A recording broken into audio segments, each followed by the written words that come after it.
Welcome back, everyone. It's Stray Faye with another episode of Cafe Enchante. We're starting Chapter 2 of Il's Route, our Otome game-loving angel, and last episode started off pretty fluffy. We went to an Otome game-themed cafe, so Il can get all sorts of Otome game memorabilia. And then, yeah, Il did some ill things. Used his powers irresponsibly, and getting scolded, I guess, has caused him to kind of reassess or try to figure out why no one really depends on him for like little things, and now he's just kind of, I don't know, he's like trying to find his normal and trying to like fit in with everyone else is like the best way I can put it. And yeah, and then there was that very prolonged conversation with Mikado's assistant, which kind of like let some alarm bells ring in my head, because we have not talked to him in any of the routes that long. So I have a feeling something's gonna come from that. Because otherwise, I don't know, he's one of the characters that has like a portrait of himself, and otherwise, like, we don't really know anything about him other than he's Mikado's assistant, and he's just kind of lingered in the background of every route. Anyway, we're starting chapter 2. I don't know whose perspective this is. I'm guessing it's a side character, because it doesn't really show who it is. Alright, anyway, let's start. Moonlight illuminated the empty road. Man A. Oh well, Man A's probably a goner. What's going on here? A man desperately ran along the road, unnaturally devoid of any sign of people. No matter how much he ran, no matter where he fled. Help! Someone! What did Man A do? No matter how much he shouted, there was nobody to hear of his crisis, nobody to lend him a hand. There was only the man sprinting in the darkness, and... Who is this? Is this Il? Ah! Nani? Whichever path he chose mattered not. A white shadow descended from above. Considering its height and visible eyes, the only thing for certain was that it resembled a young man. Seriously, who are you? Why do you keep chasing me? Of course. A normal young man could never soar through the night sky. This fact alone set the youth apart from being comprehensible to man. He was no different from a monster. Only silence is returned when the young man narrowed his eyes. At the man's feet, many layered, complicated patterns appear. Something interrupted the man's whimpered holler. Ah! What is this? Ah! There was a beam of light. It carried the man to another place.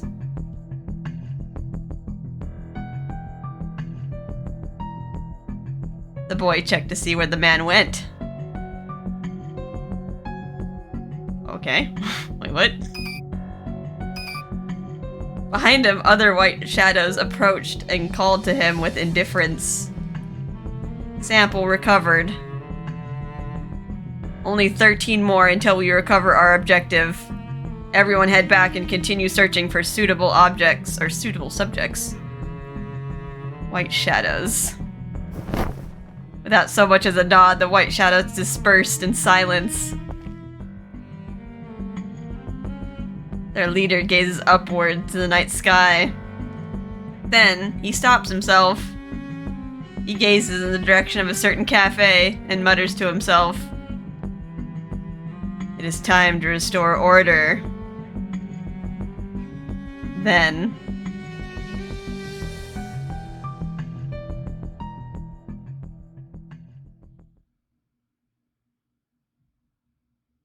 Huh. Okay. Back to happy music. So someone just got abducted. I guess only time will tell. We'll see where this goes. 1 week after the great commotion. Back to Kotone's life. For better or for worse, Cafe Enchante more or less continues as normal. Celebrity scandals, political controversies, totally unexplained disappearances. Here, Ignis, the hamburger and juice you ordered. I put hot sauce on it, but if it's still not enough, you can use this Tabasco. Oh, thanks. Miser and Canis, you ordered espresso, right? Also a side of lemon pie? Rindo, I assume cafe latte is fine? Yes, thanks. By the way, Ignis, are you reading a tabloid? Upon Rindo's question, Ignis threw the bright magazine back onto the table. Yeah, I bought it on a whim, but it looks like they only print a bunch of nonsense. Oh, but the nonsense is what makes it so thrilling. Politicians crossing into darkness, or the like. Not even internet headlines can entice the reader like that. Well, regardless of fact or fiction, it stirs up the power of imagination. Go to the world of imagination. I've never read any of those, so I have no idea. Well, he's a middle schooler. He probably doesn't have, like, money to just burn on tabloid magazines. QQ?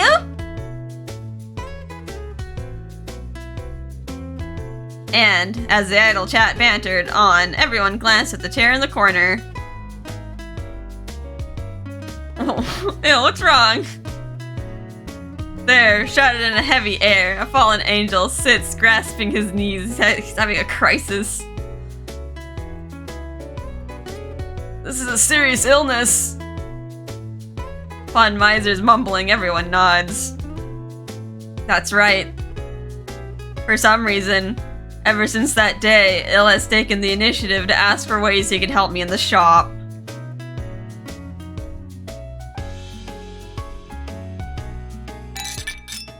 Oh. He's probably broken like everything he's touched. It's almost worse than Canis. Canis can't handle technology. If he touches technology, it breaks, but like he's fine with everything else. Il's like the opposite. He's just like a savant with technology. But he touches a cup and it breaks. No. He's struggling. Il? You don't have to force yourself, you can just carry one plate at a time. No, that would require 13 trips, an immense waste of time. I learned from my previous failure, so no need to worry. You think he could just use like magic to like balance everything? But nope, he's not gonna bippity boppity boo it. There it goes. When he tries to carry dishes, he ends up shattering them into dust.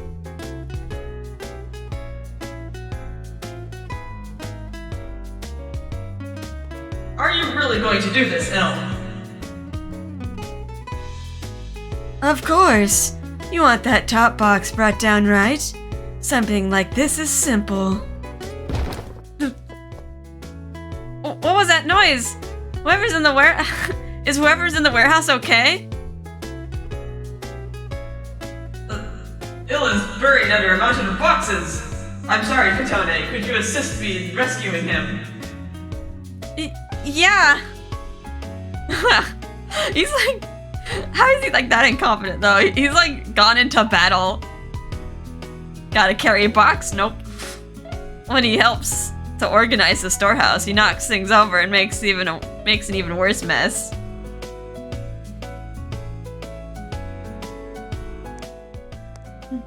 I sense rain. This time before it begins to fall.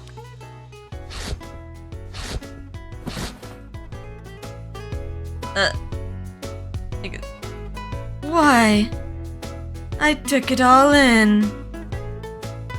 Ill? When it comes to laundry, you can't just pull and drag it down without removing the clips. When you tried taking in the laundry, not only did he tear the clothes, but he hadn't separated the colors.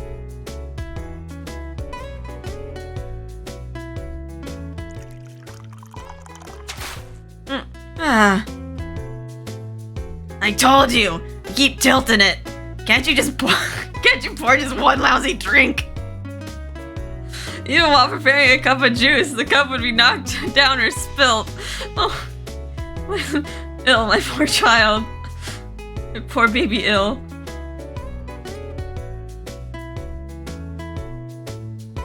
The frequencies of the failures was depressing, even for Ill.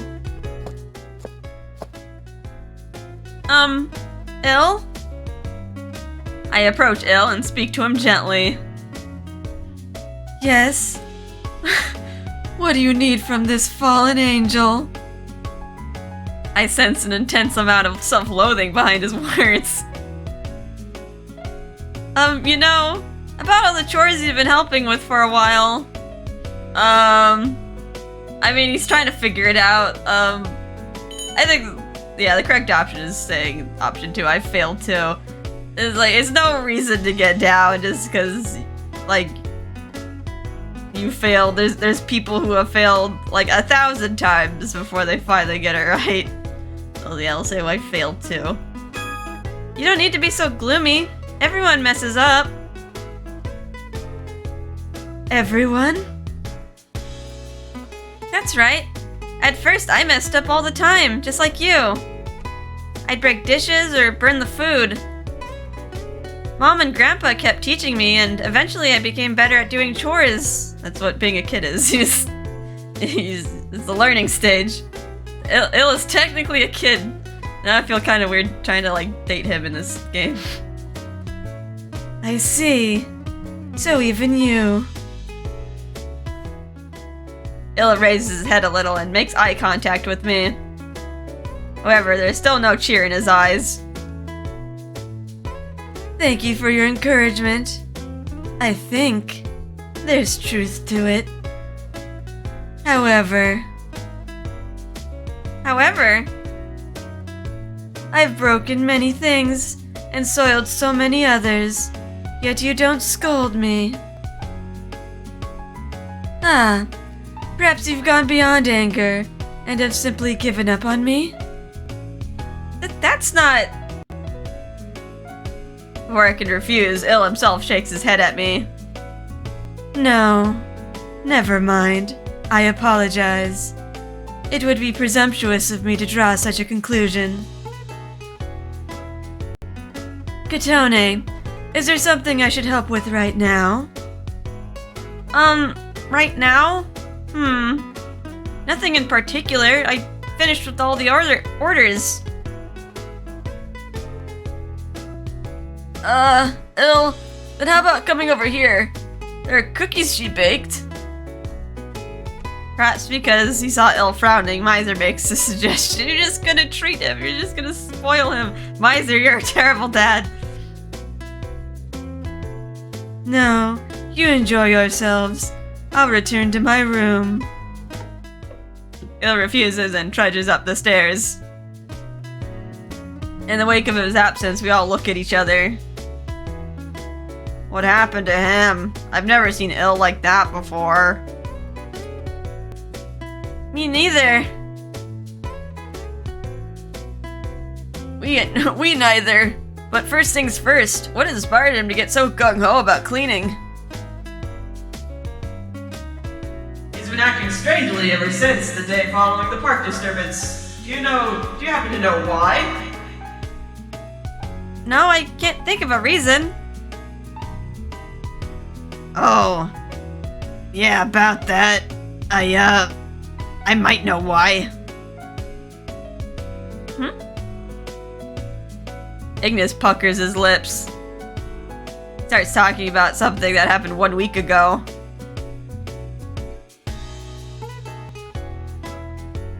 I see. In other words...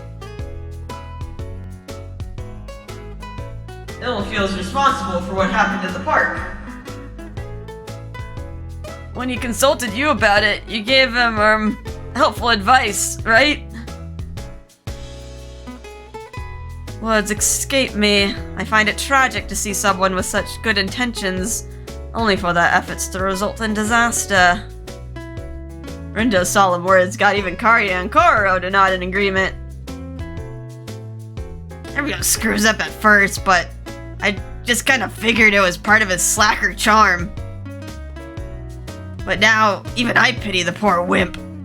He's even more hopeless than any of us thought. So, any of you want to own up to this? You know what I mean. The three amigos of enabling? That includes you, old man. Ignis narrows his eyes, glaring right at Miser and Canis. I'm sorry. However, when watching ill, it's just, for some reason, I can't help but fulfill a knightly duty, my desire to safeguard him. In my case, I just assumed that Elle would never show any interest in chores. Plus, it seemed like a hazard to propose such a thing. Watching him is no easy feat, you know. Well, thanks to all your excuses, now the guy's suffering.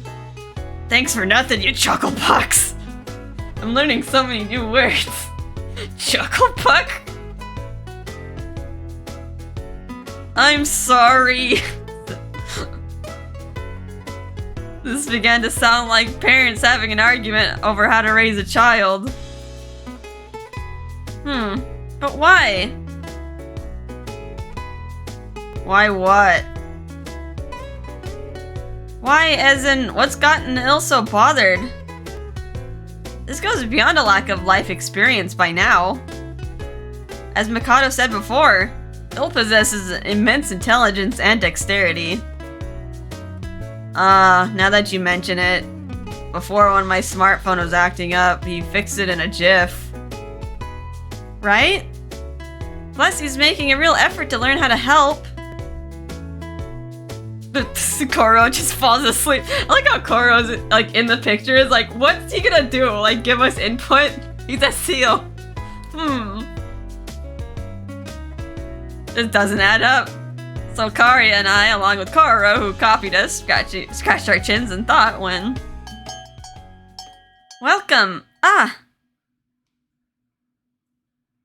Mikado's assistant, coming to visit the cafe.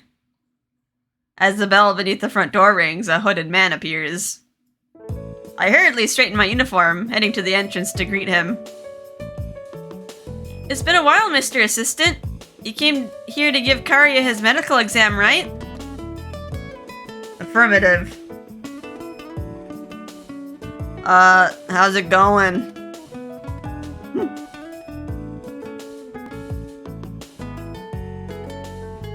This is awkward. Oh, right. I never asked for your name. Could you tell? We needn't partake in pleasantries. My title is more than suffices. I see.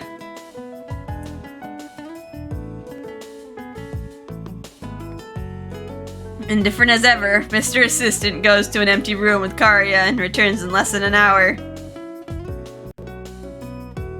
Progress is favorable. Mind and body are both stable.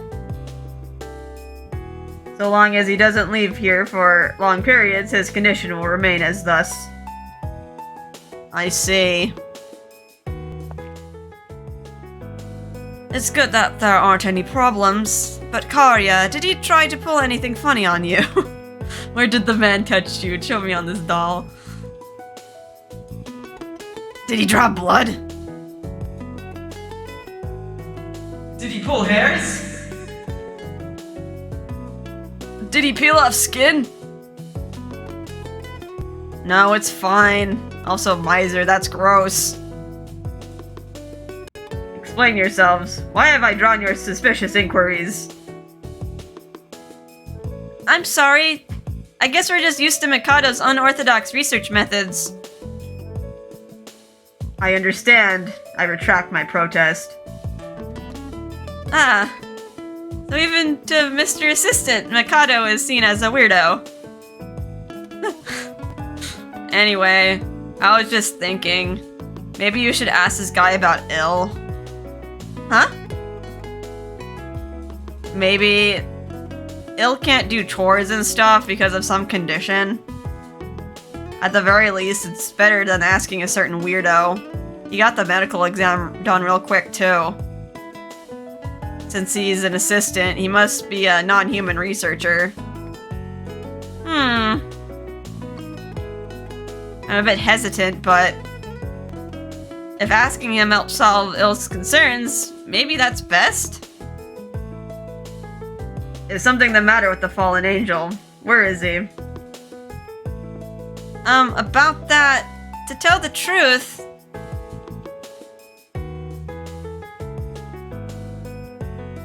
I served Mr. Assistant an iced coffee and explained the general situation. After a short period of silence, he offers me a prompt response.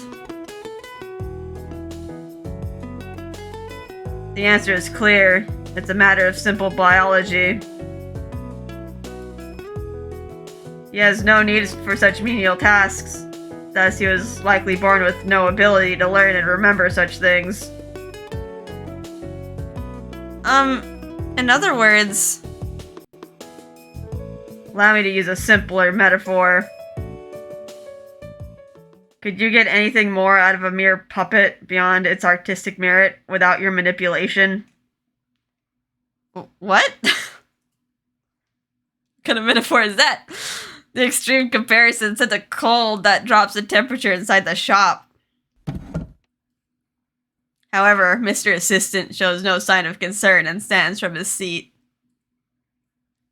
I'll leave the payment for my tab here. I'll return for the next medical examination. Hey, wait a minute. Even I had no idea what I wanted to say. I just wanted to stop him when... Delivery man. Hello, I got a delivery. Package for Kotone Iwaki. Please sign or stamp for it. Huh? Oh, yes. I instinctively go to receive the package. I sign for it as prompted, and the man leaves without even glancing around the shop. What could this be? I don't remember ordering anything. Considering its size and weight, it was something substantial. The person to dispel my questions was someone I didn't expect. That's an item. That item is from me. I requested for it to be delivered at this time. Huh?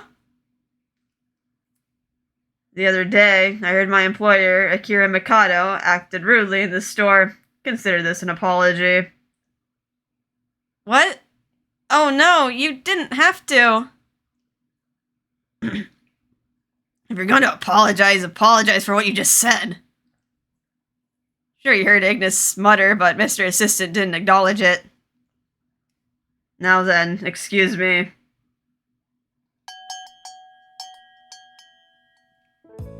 The one to break the silence left by him was a shrugging miser. Oh well. As expected from the Moonmaker, however. I don't feel so good. I'm stepping out for air. Huh. That's weird. His tone is light, casual even, but his face seems disturbed as he exits out into the backyard. Throw some salt at the door! That's how you ward off unwelcome pests in this country, right? What a nerd. He doesn't know the half of what's going on here, but he doesn't let that stop him. I understand how you feel, but calm down, Ignis. He was simply stating his opinion as a researcher. Of course, it wasn't pleasant for me either, but getting angry here accomplishes nothing. That's right. He also performs Karya's medical exams, so you can't ban him. Yeah, we're the ones who asked him anyway. Let's just forget this happened. Naturally, thinking of that conversation irritates me too. In private would be one thing, but I can't get annoyed in front of a customer. Oh, right. What's this item that Mr. Assistant sent me? My mood instantly improves. Packages. Oh boy, a package. I bring the package from the delivery man to the central table and open it in front of everyone, while wondering what's inside. Huh, wait, what? You bought me a Switch! A new game console! And an Otome game? Huh, well, now I have new respect for Mikado's assistant. It took me several seconds to comprehend his unthinkable choice.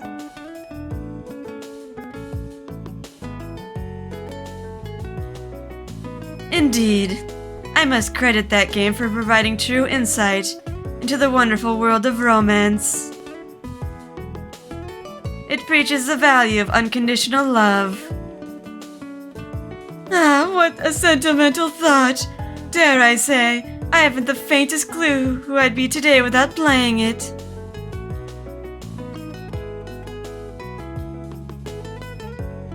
Not only that, it's the one Il talked about before. The remake of his favorite game. So it came out already. But why an Otome game? Seems strangely out of pocket for Mr. Assistant. Oh, maybe he thought I was interested because he caught me watching the trailer? Whoa, awesome. How sick. That console's been sold out for almost as long as it's been out. He's like, oh sweet, a Switch, can I play it? Really?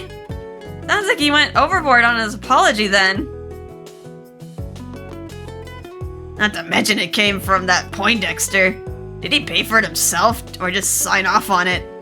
Probably the latter.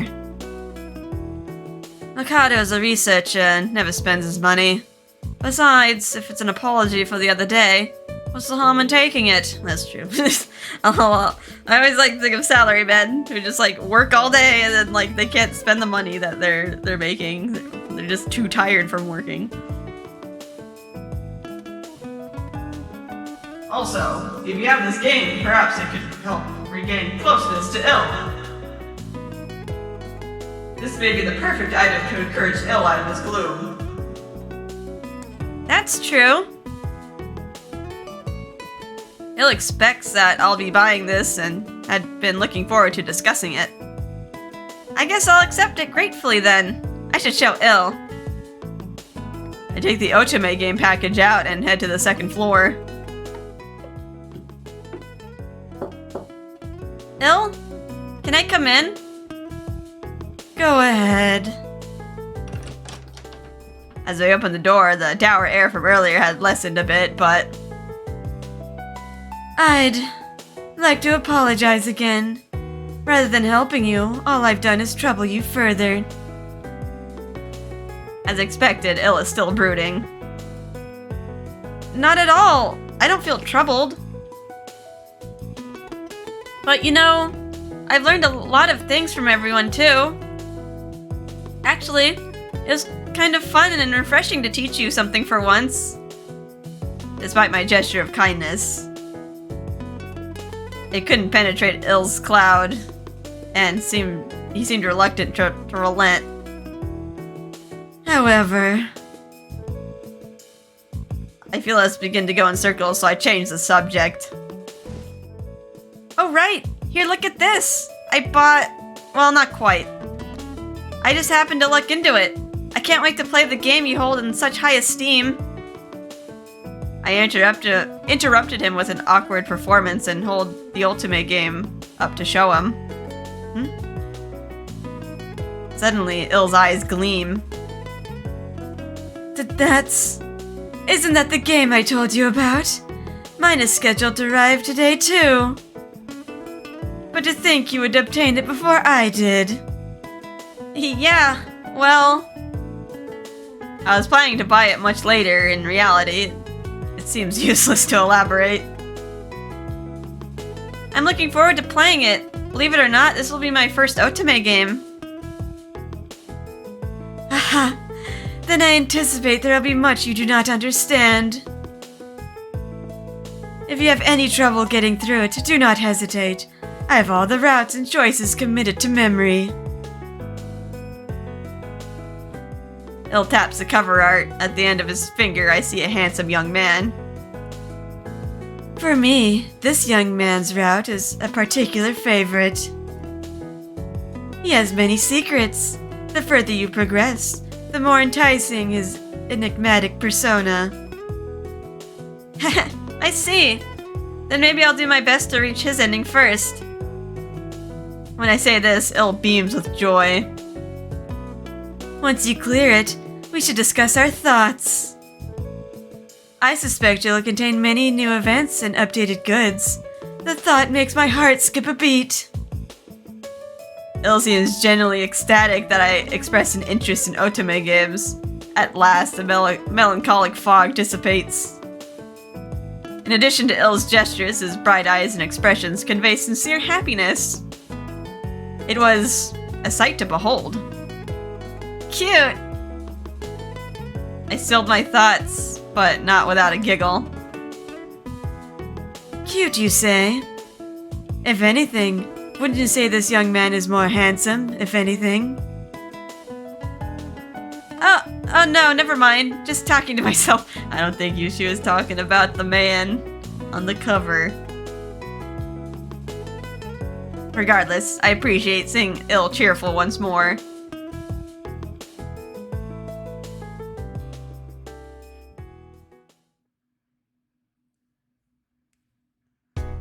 After chatting with Il, I stow the new otome game in my bedroom, then...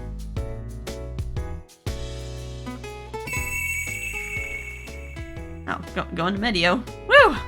We passed through the gate safely again. I was finally growing used to passing through the gate to Medio, and I take a breath.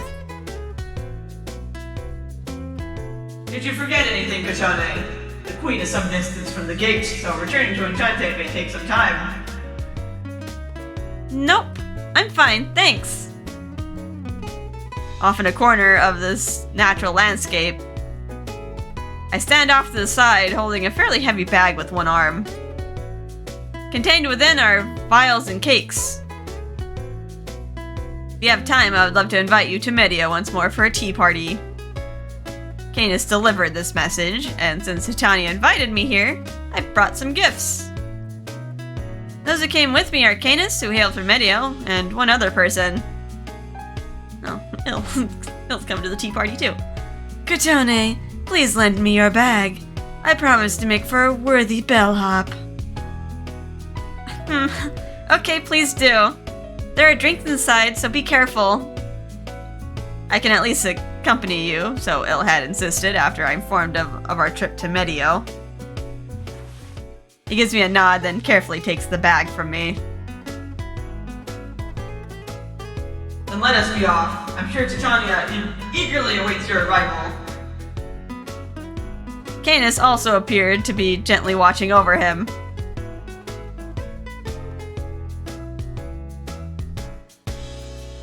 Medio, I haven't seen you in ages. Welcome to Medio. Your casual visits have reached numbers too ridiculous to count. It's confounding, but you are welcome nonetheless. Yes, thank you very much. You always give us such amicable welcomes. No, don't mention it. This is my duty, however unpleasant the task. I see. I'm not sure exactly what unpleasantness has to do with it, but you're diligent, so keep at it. She's so prickly. Amazing! You made Venia go quiet. She's like this idiot.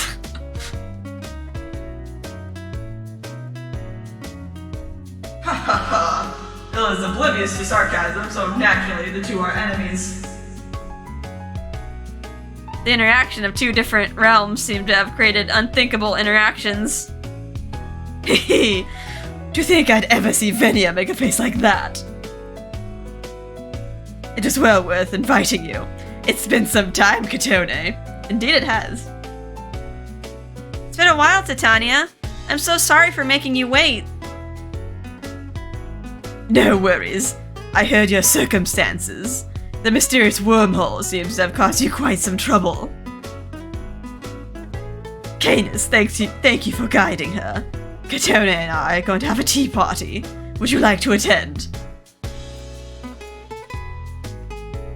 I have some personal business to attend to, so I must excuse myself. I understand. Canis gives a bow and then leaves.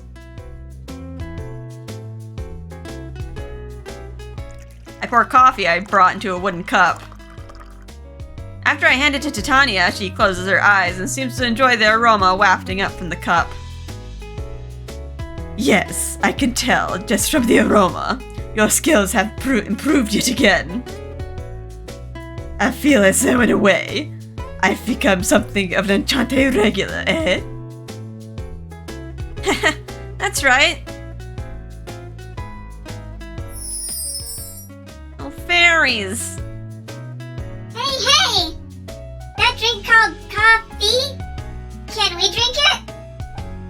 It seems delicious. Smells different than nectar. Huh? They seem interested in coffee.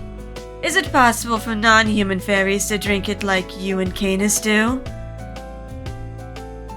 The acidic taste may shock them, but I don't think it should be an issue. After all, they drink flower nectar. In that case, would you like a little? It's bitter if you drink it black, though. Maybe I should add milk and sugar? Then I'll prepare special cups. With the wave of Titania's hand, small cups appear on the table in an instant. No matter how many times I saw it, magic was just too unbelievable to behold. I add milk and sugar and a tad more than usual, then. Okay, I'll go hand one out to everyone. Allow me to assist. Wait, fallen angel, ill. If you go as well, then who will stay to chat with me? Sorry, Ill, but there you have it. Stay and chat with Titania. If you insist. Ill looks a little discontented, but my lips curl into a smile. I walk around, handing coffee, chatting with the fairies who are gathering around.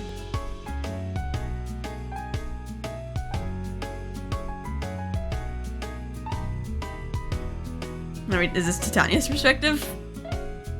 The fallen angel watches Kotone, at which Titania smirks. I'm sorry for keeping you here. However, I can't help but think that I've never seen you make such an offer. The matter with Venia was also extremely amusing.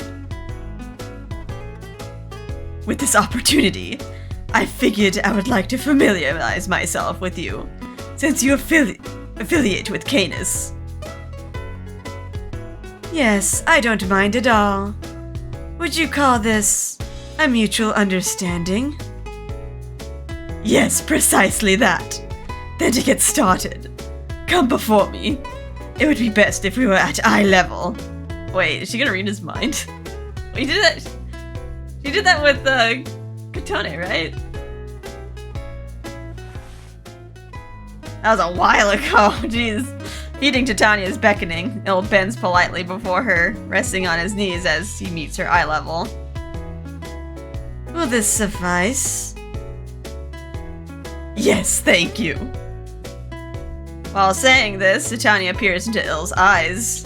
I like they have like the same exact eyes. They could be siblings. For all we know. I see. I can understand why Venia's sarcasm didn't work on you. Your eyes are truly pure. It is as though they are untainted by all the goods and evils of this world. Even the small fairies of Medio lack eyes so clear of vivacity. Exactly what kind of life would one have to lead to acquire such a gaze? Curiosity begins to swirl in Titania's heart. Much like she had once done to Kotone, she pulls Il's cheeks towards her with both hands. I've grown interested, Il. Tell me more about yourself. She stares deep into his heart, pressing her forehead into his.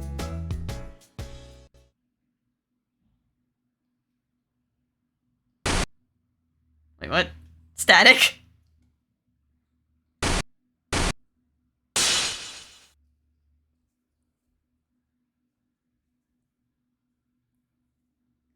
Uh-oh. Wait. We're going back to Kotone's perspective. Thank you. So this is the coffee that the queen likes so much. Wow, amazing. It changed color when you put that white liquid in. The fairies watch excitedly as the milk forms patterns as it dissolves into the coffee. Something so simple as preparing a simple drink was amusing to these magical creatures. Oh, just be careful not to get burned, okay? And if it's too bitter, I'll add more milk. As I finished handing out the coffee to the last fairy. Suddenly, a strained voice rings out from Titania. Huh? Behind me, I turned to face the back of the hall. What exactly are you? Illa's fallen onto his backside and Titania's trembling as she looks down at him, her face pale. Benny and I rush over at virtually the same time. You bastard! What did you do to Her Highness? Ill, what happened? I also asked my question right after, and Ill slowly stands up. However... She butted my head, became frightened, and pushed me away. What does that mean? I'd ask the same. How should I know?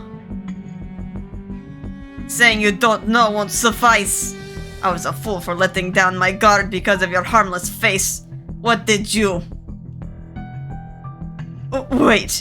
Venia, this is a misunderstanding. This was my own doing for giving in to curiosity. Ill has not erred, not in the slightest. Is that true? Yes. Ask any of the fairies flying around us. All the little fairies flying around Titania nod in unison. They corroborated her story.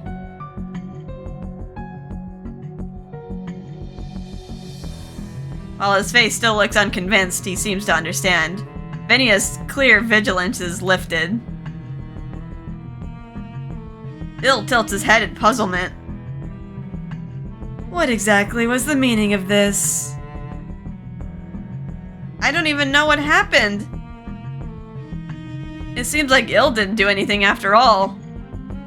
What exactly could have frightened Titania so much?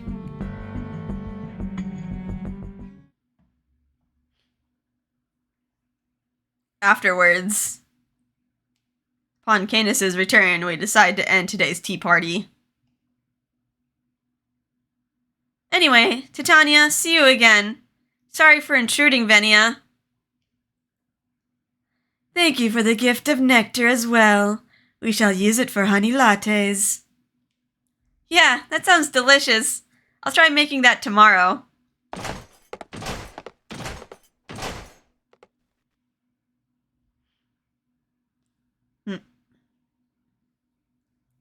Your Highness, are you sure you're okay? Your face is still. Is it something to do with that fallen angel? I told you I'm fine. You're far too wary of outsiders. More importantly, Venia. Yes, what is it? Concerning my deeds in response to Ilia, be sure not to mention this to anyone. Of course, that includes Kotone and Canis. Very well. Your wish is my command, Your Highness.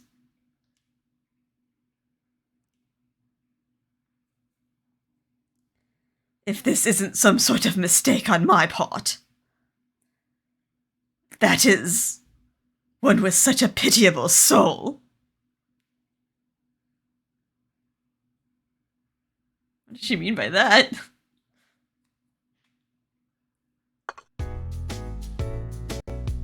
In any case, I managed to not drop any luggage, so you can consider the accompaniment a grand success. Alright, well, back at the cafe. The next day, Ignis and Rindo both happened to visit the shop. While sipping a freshly made honey latte, Il speaks proudly of his successful visit to Medio. Yeah, we've all been through the portal, big guy. Well, I think progress is still progress. By the way, where are Miza and Canis? The weather's nice, so they went off for a walk in the park. I see. While I understand the feeling, it's unsettling for my surveillance targets to be wandering around everywhere. Rindo can't do his job. Just enjoy the coffee, Rindo. Middle-aged men sure have a lot of troubles. Is that even related to middle age? Well, Rindo makes his objections.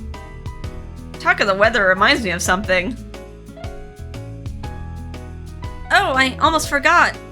That reminds me that today I plan to hang everyone's sheets today. Luckily, it's still morning. I collect them all, even from the vacant rooms. Just then, I catch a glance of Il.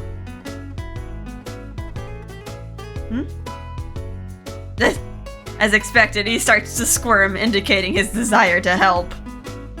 However, likely due to the memory of his failures, it seems he can't ask it himself. In that case... Il, would you like to help? Yes! Like a so excitable child here.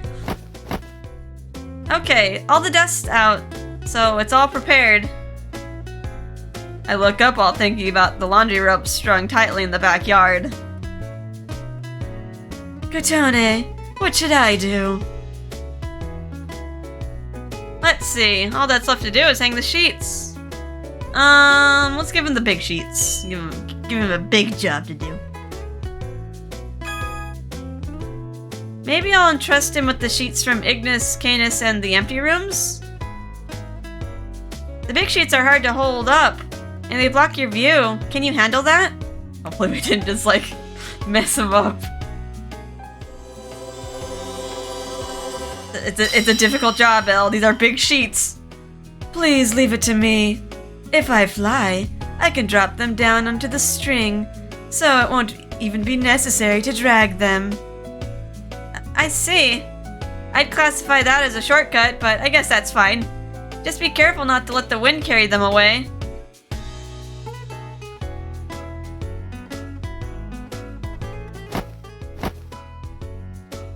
After Il hangs the larger sheets from his fallen angel form, he returns to his normal form, and together we work to hang the other sheets. Be sure to not just hold one spot and wrinkle it up. After pulling it taut, could you hang it on the string? Pull it taut to avoid wrinkling. Is this correct? Yeah, like that. Then you secure the ends with laundry clips, and that's the end. For now, Il's work is going well. But as for my part... Alright, there. Considering my height, it's pretty hard to hang up the wide, thick sheets. I have a little place to give Il advice. I think to myself and smile bitterly. What? My premonition was spot on. I ended up stepping on the end of the sheet as I spread it out. Without enough time to release my hold of the sheet, my body shakes and I lose balance. Kotone! Just as I'm about to fall to the ground, Il catches me. I must have worried him. He peers into my eyes with a sharp look of concern. Are you okay?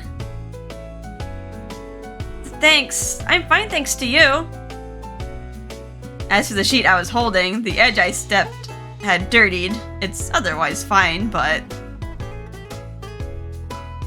Despite catching the full weight of my body, Ill's body isn't even slightly shaking in strain. It's funny how you can... Like, you can't pick up a plate, but you can pick up a woman. Ill's pretty slender, but also tall.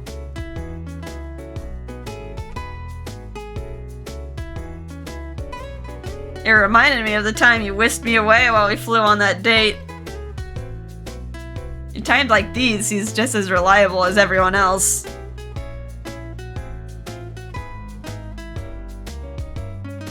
I unexpectedly started thinking such things when... It's good that you're safe. Please look over there, Kotone. Ill cradles me in his arms and happily points to the center of the backyard. Ah! There I see properly hung sheets swaying pleasantly in the wind. The ones I asked Ill to do. How does it look? Do you notice anything strange?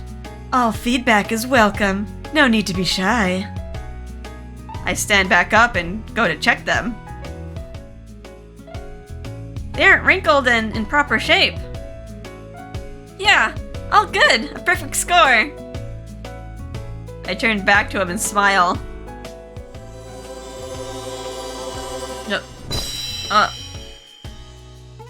Ill's wings stretched out, seemingly involuntarily. He gently grasped my hands and... Huh? Is Ill using some sort of magic? Oh, before I realized it, my body floated gently in the air beside him. Ill? I'm guided by his hands. After rising up past the roof of Enchante, we complete our ascent. We stand atop the roof together, seeing the ripples of light eke through the clouds. Not too unlike the night sky on our date. What a surprise! I gaze concertedly at Ill, taken by surprise at the spectacle of it all. I'm glad, truly. This is the first time I helped you with your work without any failures. His hands holding mine are trembling slightly. I've finally realized something. I'm sure he took more happiness from this success than I could ever imagine. Enough for him to subconsciously fly up into the air. Among the gentle one, he flaps his wings once more. Oh, got a CG. The graceful angel. I have spent tireless hours thinking all this time about how I may be of use to you. Until now, I always left such affairs to others around me, which I had been perfectly content with. Because it's efficient. Because I can't do anything. However, recently, for some reason, it made me feel terribly empty. Everyone else is so adept at helping you, but I hated that I could not in return. Hence I began to think. Ill's eyes are straightforward. They also appear to be slightly teary. My failures became too numerous to count. Even today is nothing more than an exception to the rule. Still, even so, I can bask in the glory of this moment. The moment when I finally accomplished a task you asked me to perform. As he smiles at me, I grasp his hands back and say, "Yeah, thank you, Ill, for your effort and your feelings. I'm thrilled to hear it. I can't tell you how proud I am that you decided to change on your own. Because I'm sure your world was already complete in a way. My world, you say? Yep. Ever since my grandpa was around, you had Miser and Canis supporting you. You had so many people to help you. I don't blame you for how you were. But you broke out of it yourself, despite all the failures, despite what others have said, and despite feeling the burden of guilt. You weren't content to rest on your laurels and stay hidden in your own little world. Those actions of yours, from my point of view, it's even better than traveling to another realm. It's one thing to talk about making major changes to your life. However, actually doing them requires major decisiveness and action. As I tell him. It was nothing like that. All I did was volunteer to do what others had done all along. A little embarrassment shows itself despite his effort to hide it. I don't know if this is the right way to put it, but lately, you've become totally human, Il. Become human? Me?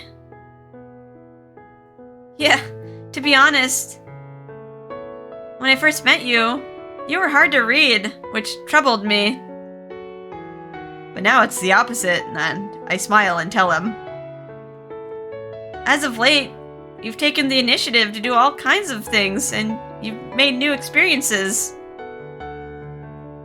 Each one seems to have affected you. If it was you before, I doubt you would have been so moved by accomplishing such a little task. Oh, was it actually rude to say that to an angel is like a human? At my concern, he slowly shakes his head in response. In the sunlight, his beautiful green-white hair sways and shines. No. Il's. His lips, his eyes, his cheeks. Oh, he's blushing.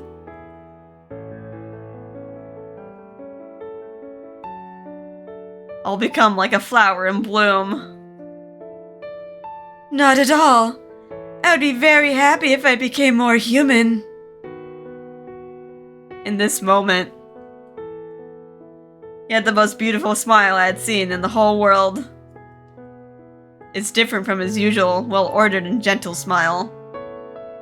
It's an enchanting, shining, beautiful smile that seems to contain his thoughts themselves. I always had a vague understanding that I'm more empty than others, separated by a deep gap from those around. Even though I appeared the most like a human, I seemed to be the furthest being from a human. I was made to understand that countless times. It was impossible for me to fill the gap, so I gave up, giving in to accepting the compromise of those around me. But now, you call me human, then I'm much like you. The temperature of his hands wrapping around mine rises. I'm elated to see where this change takes me. And there's no mistake you're the one who caused this change, Kotone. Me? Il nods. You never said things like, "That's just how he is." You never wrote me off. You expanded my world from that small, enclosed garden called Enchante. You thoroughly taught me one thing after another. You never lost hope in my will to change. All of his joy seemed to well up at once. His words, asserted and delivered with confidence, were poignant. I want to do even more. All for you. I want to change for your sake. I want to be someone who you can depend on. Ah, How dare I express these feelings inside of me? After all the otome games I've played, after all the scenes I memorized. Even so, I find it impossible to properly express my gratitude for you. His smile, his kindness. Ah, what a wonderful smile. I naturally start to smile myself. With a tad of bashfulness, but thoughts stir within me.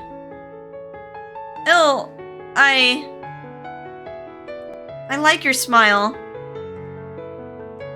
I couldn't hold back the desire to express that, so I say it without hesitation.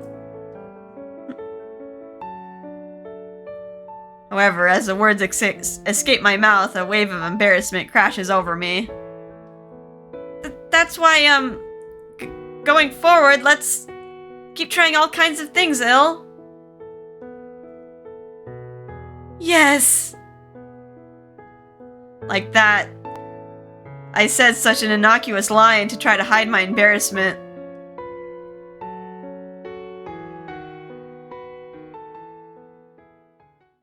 Well, that was an uplifting scene. That same day, in the evening, I booted up the otome game I had received from Mr. Assistant and began to play it. That's the cloud background from this game. Well, not quite. I didn't really play it. I just got through the opening movie. Cute? Koro sits in my lap, staring at the game screen, seemingly out of deep interest. Something about its story struck me. The genre of this game.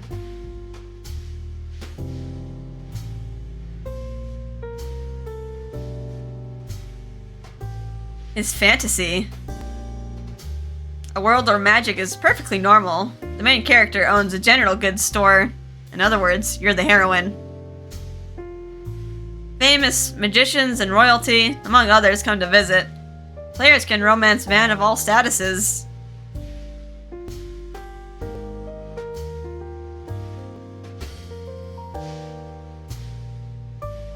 She's a shop owner, just like me. We're pretty similar. Maybe I'll be able to relate. Ah, the first choice appeared. Will this raise affection level with someone, won't it? Without hesitation.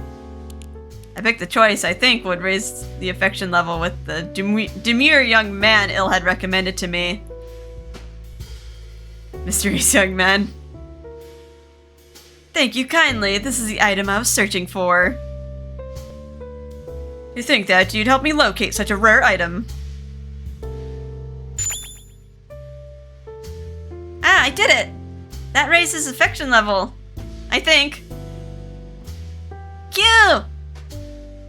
Koro makes a fist and takes up a guts pose with me. Before I started, I wondered if I would struggle to play it correctly. In fact, I thought I'd totally suck. I had various concerns, but actually playing it wasn't too bad. At this rate, I'll be able to talk about otome games as much as he does. When I begin to think of Il.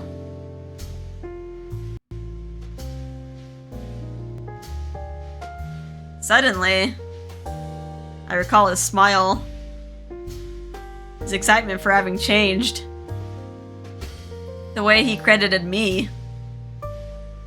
How Il smiled at me, like a flower gently blooming.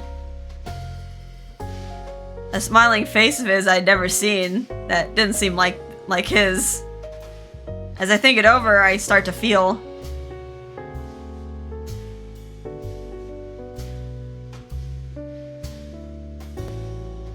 I like it.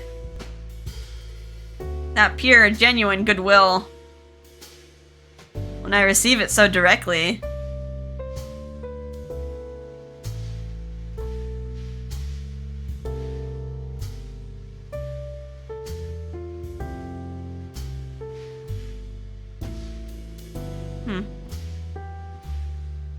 Cute? Just then my hand stopped. Koro began to tap me with his arms as if something was off. Huh? Of course I was talking about his smile, you know. Koro falls asleep. Kiwi. Kiwi. Q. I started making excuses to Koro without much thought. Well, Kotone's getting a little crush. I mean, that beautiful angel smile would cause any girl to swoon. I coughed in a forced way to clear my throat, then returned my attention to the Otome game. But this person, just as Il said, is full of mystery. You won't even say his name, so they just call him Mysterious Young Man the whole time. Will he tell me if we get closer? But I think I would enjoy it. A real feeling, the process of growing closer. Feeling more motivated, I'll do my best to complete it. QQ!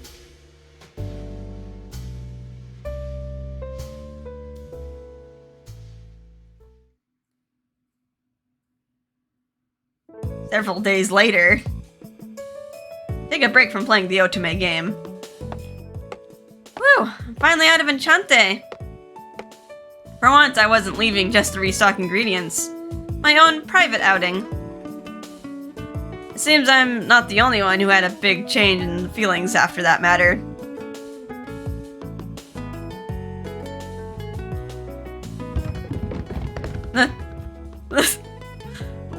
Why are you all obstructing me? If she's going out, then I shall accompany her. Everyone just like gangs up on him like, no. You deaf? She said she doesn't want company. That's right. It's one thing if she asked you to carry bags, but interrupting a girl's shopping trip is uncouth. Kotone, we shall hold ill back. You should depart now. Okay, I'll be going now. Oh no, is this like he's like a duckling now. He's like, I must follow Mommy Kotone. No, wait. Please don't leave me behind. Kotone! Kotone! No. No, Mommy has to go. Mommy has to have me time. His sad cries elicit a feeling of guilt from me. Il was, according to Ignis, like a baby bird following its parent and had opened his heart to me. His parent? His parent, huh? It left me with a hollow feeling. No, you don't, yeah, when you date a man, you don't want to become his mother. Like, being totally honest, I'd rather be looked at a different light. I mean, some people are into that. The mommy-child dynamic, but might not be for Kotone, though. No! Why am I acting so full of myself? I shake off my idle thoughts and start walking in search of a boutique with the next season's trends available. Who's this? Huh? Could it be you, Kotone? Who's this? Question mark character. Huh? Passerby calls my name, so I stop to turn around. Ah! She's a little older than I remember, but I wouldn't fail to recognize her. There I see, a friend from high school beaming a bright smile. High school friend. I knew it, Kotone! Small world. Never thought I'd run into you in a place like this. I'm surprised too. When did you move to the city? That's kind of weird. Just the other day, I like met a classmate from my high school too. Just like, I kind of recognized her too, but like obviously, like a little older, but kind of pushed it out of my mind until she like mentioned what school and like class she graduated from. I'm just like, oh, kind of weird to see people from your past just like pop up randomly like that. Alright, well anyway, I'm surprised too. When did you move to this city? I didn't quite move. I'm visiting my older sister since she works here. But I see. So this is where you moved off to. Delighted by our reunion, we join hands and bounce excitedly. Since we're here, how about we go somewhere and catch up? You simply must catch me up on all the hot gossip I've missed. Yeah, of course.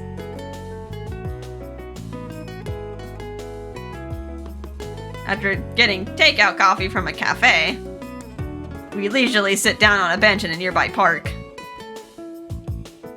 Judging from the aroma and strong acidity, these beans must be based from Kilimanjaro.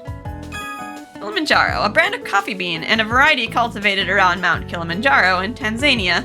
It is widely known for its sweet aroma and acidity.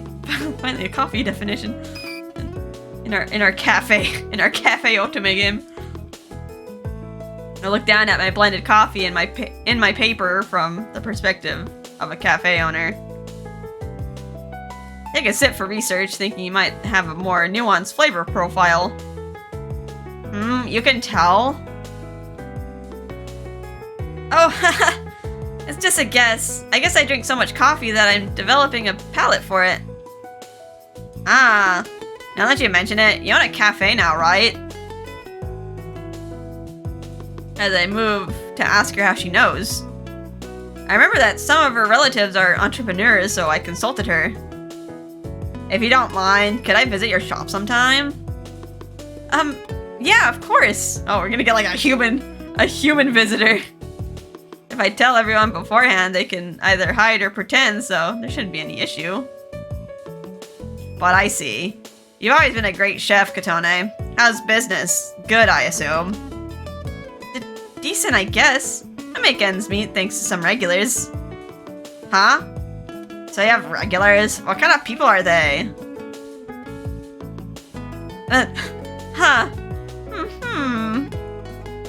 They're 5 men, I guess? When you put it like that, it makes it sound like they're got a harem going on. A men? And there's 5 of them? Yeah.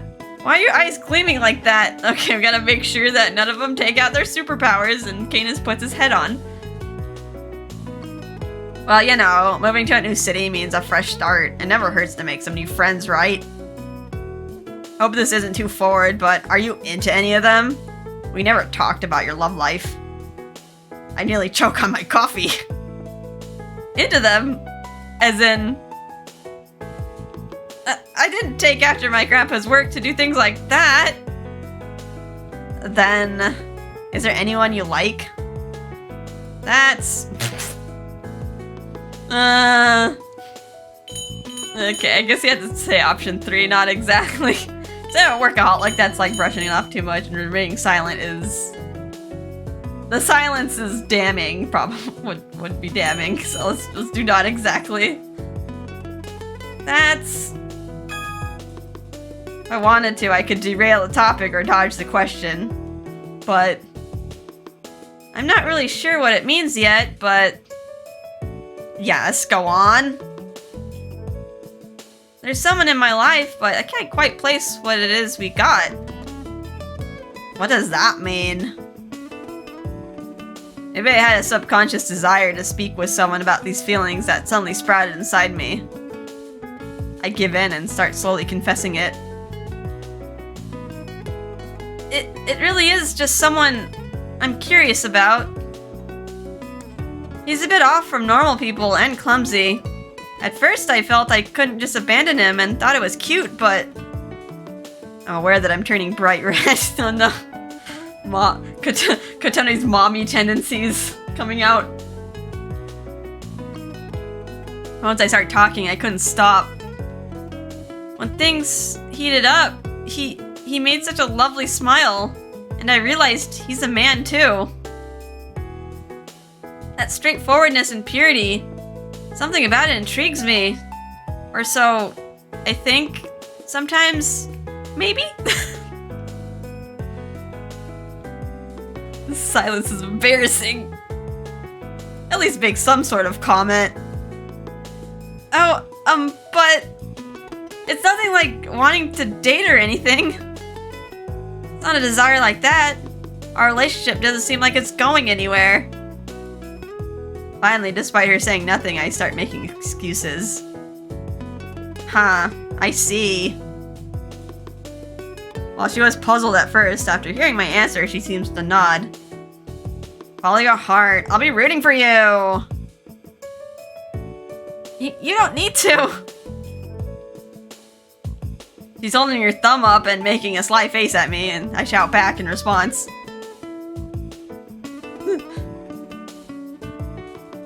Oh, it's already this late. We talked for a while. Well, if we're gonna get coffee, we should have gone to your place. Haha, true. Next time you're around, let me know. I'll welcome you. And if I'm too busy during the day, you can drop by after closing time. Alright, got it. I'll be in town for a while, so call me if anything happens. It's been so long since I've seen her that I couldn't help from talking a lot. Seems like I've been thinking about Il more than I anticipated. How interesting.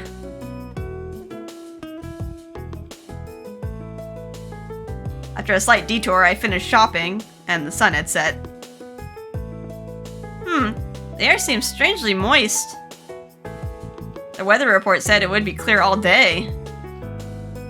To check again, I take out my smartphone to open the weather app. Oops, I accidentally opened the SNN app next to it. I guess I can just look there for weather information. Casually open up the search menu. Because of my current location, a popular news article from my area is pinned to the top. Normally I just ignore such things, but...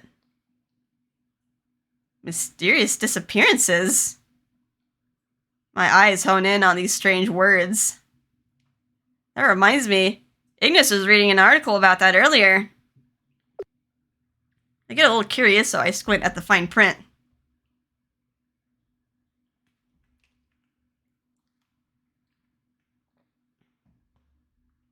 In this part of town, right where I stood. In other words, in the area near Enchante, there were several mysterious disappearances occurring. Mysterious disappearances.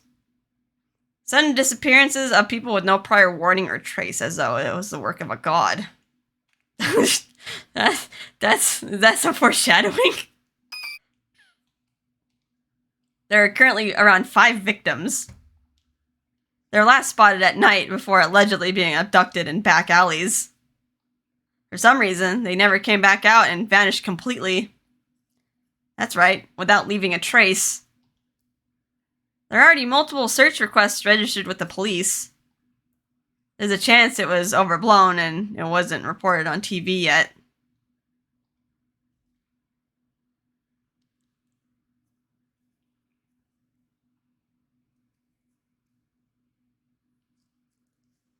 This town and this area, at night, uh-oh. Are we in trouble? Don't say that.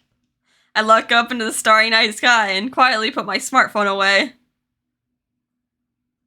I wonder why. I'm suddenly getting scared. Maybe you should call one of the dudes. Come pick you up at the station. While mysterious disappearances has an unrealistic sound to it, it's still true that people have gone missing in this area that fans my fear. Luckily, there's still a lot of people around.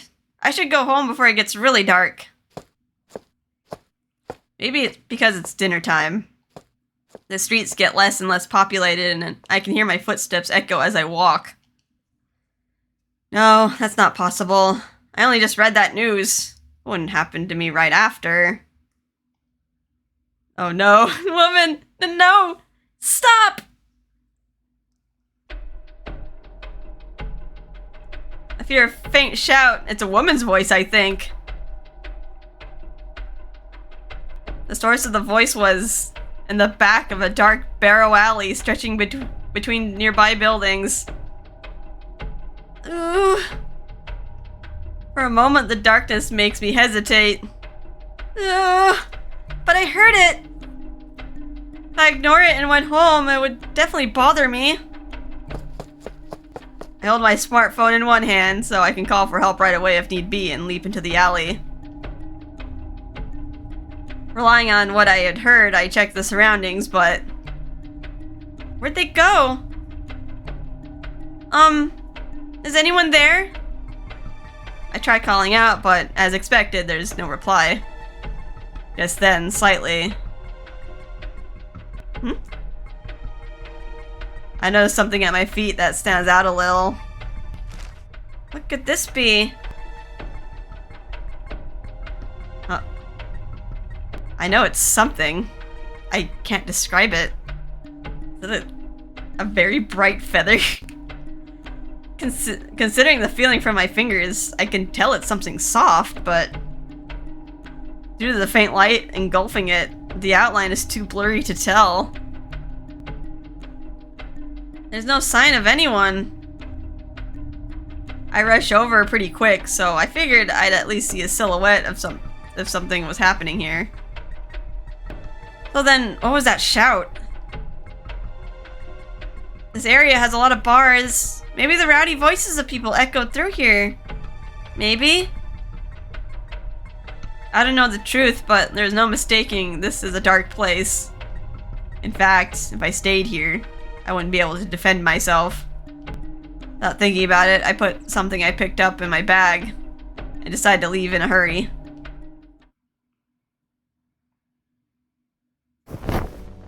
Kotone! Oh, you got away from them.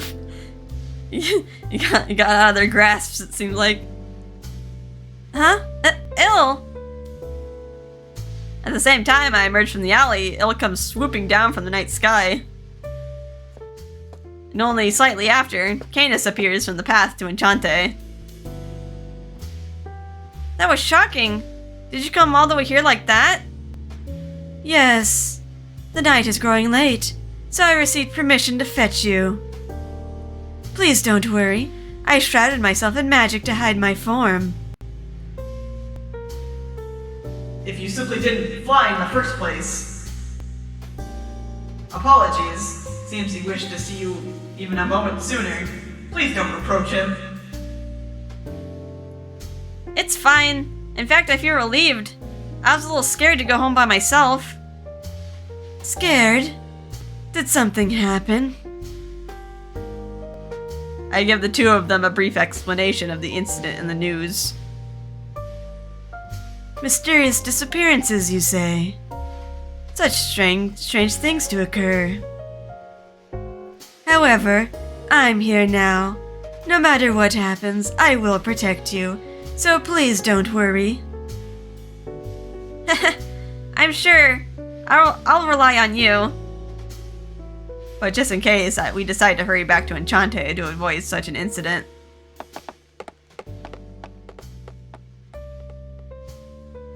Oh right, Ill. About that game. I started playing through it seriously. Ah, at last. How is it? What are your thoughts on the game thus far? I'm still not on any individual's route. I think I'm just about to start, though. You put it best. It's certainly interesting. The world's setting is well put together. You can easily empathize with the heroine. And right now, I'm pursuing the character you recommended to me. So you chose him. He's... Alright, no spoilers allowed. Ooh, you must hurry so that we may converse about it. How unbearable. With a lively conversation, I walk beside Ill all the way home. The Canis cannot relate to this conversation. Canis is walking a step behind, warmly watching over us, I think.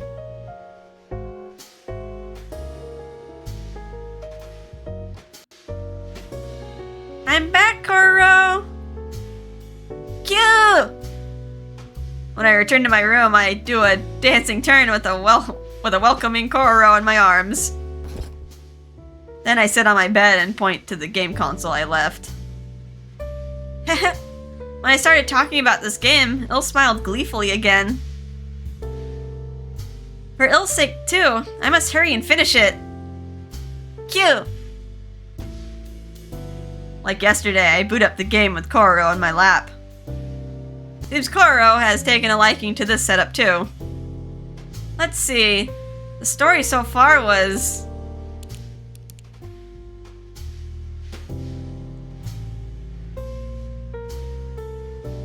Just before entering the individual route, the The heroine fails a job entrusted to her and becomes depressed.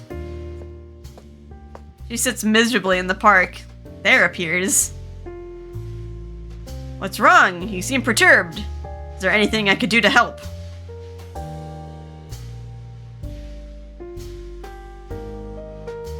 It's mysterious man. The elegant yet esoteric young man smiles softly. But this person, upon closer inspection, speaks politely and is super mellow. Kinda reminds me of Il.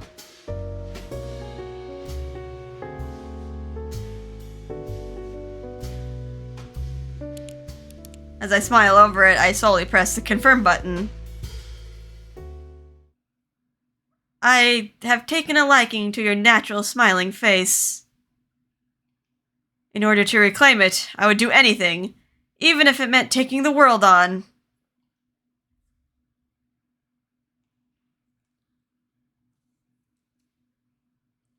What?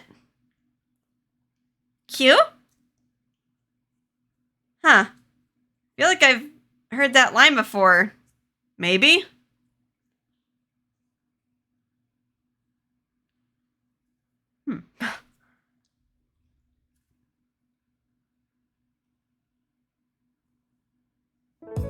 Alright. Guessing the next day, shortly before Enchante's opening time.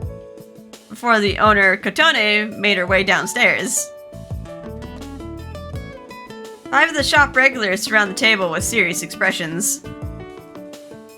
The mysterious disappearances are related to another world.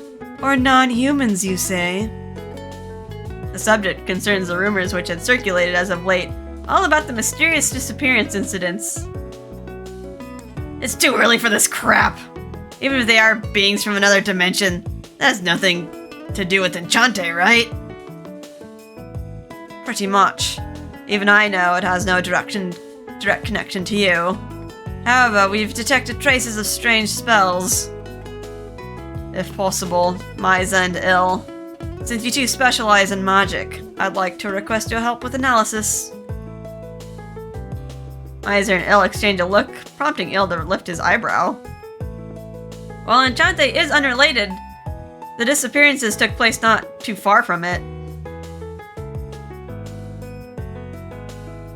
I suspect that a wormhole opening may explain the string of disappearances. The alternative, however, is disconcerting to ponder.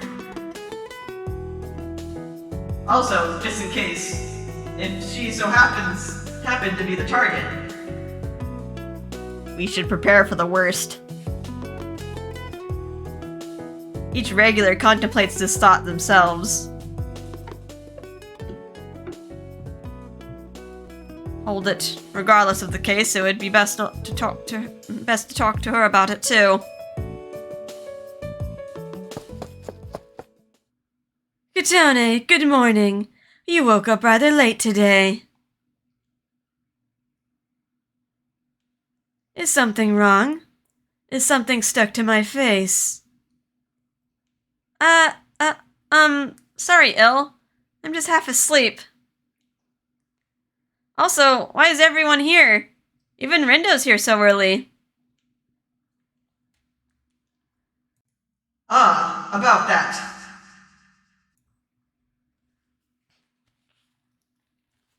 Alright, back to Kotone's perspective. Thanks to the regulars, I was up to speed.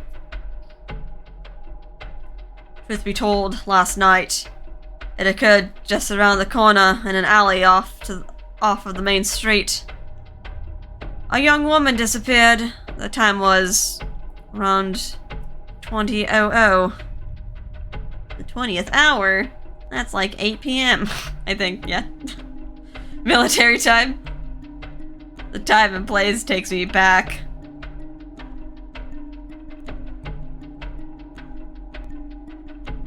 No! Stop!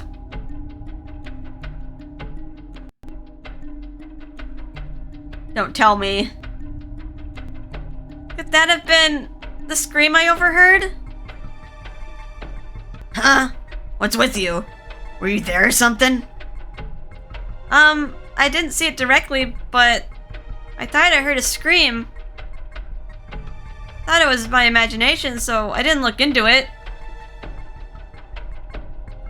That's not your fault. If you know nothing more, then for now we must treat it as a simple rumor. Too right.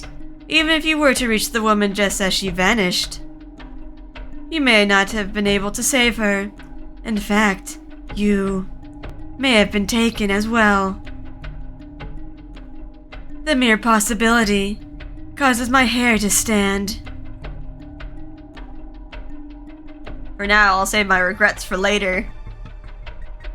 I had to focus on the situation and look out for any possible clues. When Rindo asked me to elaborate, possible clues? Just then I recalled a certain item. Please wait, just a minute.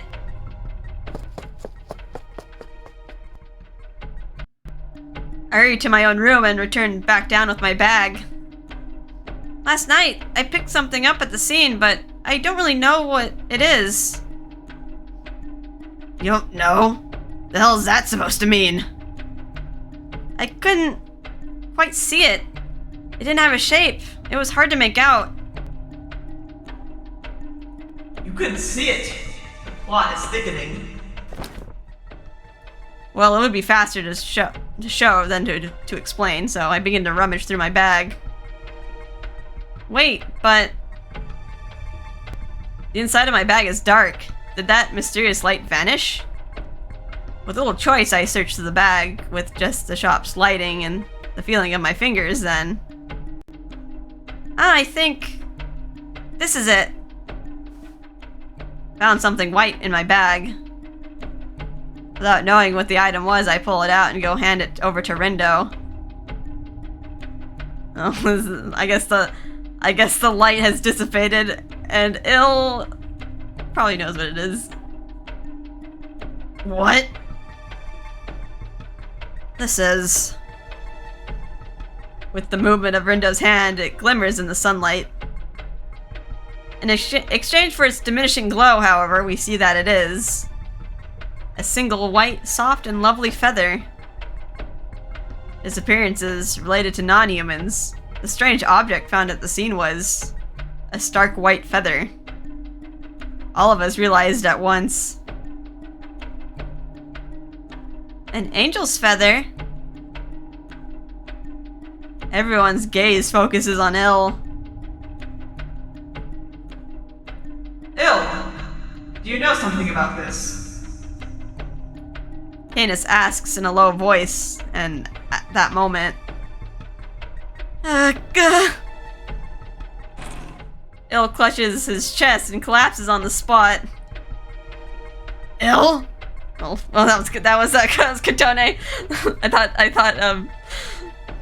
I thought Ignis was surprised. Il? Hey, what happened? We hurriedly call to him, but he doesn't answer us.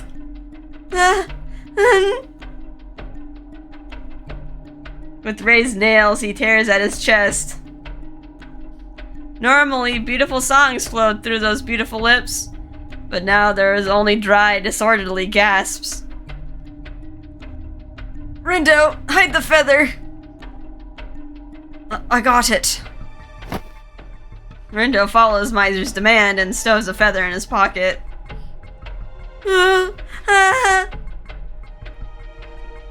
As though he's forgotten how to breathe, Il continues to struggle, having a panic attack. I quickly stoop down, rubbing his back as he agonizes. Il, calm down. Slow down. Take deep breaths. Kotone. After rubbing him for a while, I start patting at regular intervals to remind him of the breathing rhythm. As I repeat this, while still slight, Il began to normalize. However, he's still in no condition to talk. Canis, would you mind carrying Il to his room? I understand. While holding Il, Canis marched up to the second floor. The once noisy cafe interior flips and a dull silence filled the room. After checking to make sure Il is out of sight, Rindo once again takes the feather out. What could have happened to Il? A pure white angel feather. Its beauty befits the word divine. But it was almost too beautiful. Almost like it was sterile, too. Too cold to be admired in any kind of intimate way.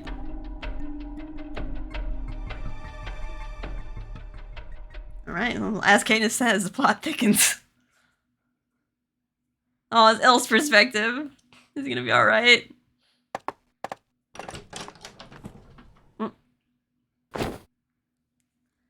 Timing right when Canis opened the door, I take the opportunity to leap inside alone. I shut the door. Oh, then I place a powerful barrier on it to ward off any guests.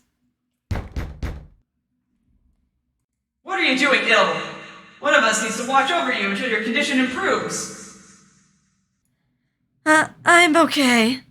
I'll be fine, so... For now, leave me alone. Please. Perhaps out of heeding my begging, I hear Canis's footsteps grow faint as he walked away.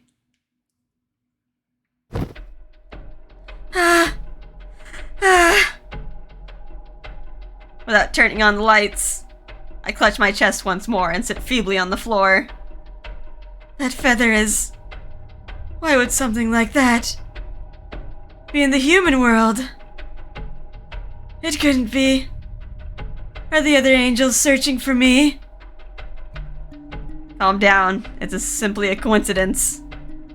I desperately tell myself, as if letting down my guard would stop my breathing. However, what if it's not a coincidence? What if the angels are related to the mysterious disappearances? And if by chance they come in contact with Enchante?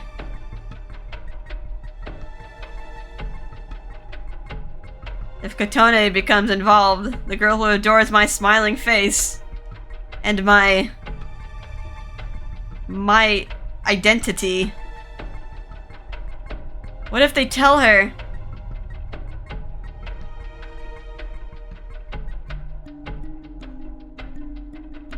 I ponder the future in panic. I can tell I've gone pale without looking in the mirror. What entered my view was the presence of a certain thing in the room. Here, finally, truly at last, I realize that I've committed a terrible blunder. That's right.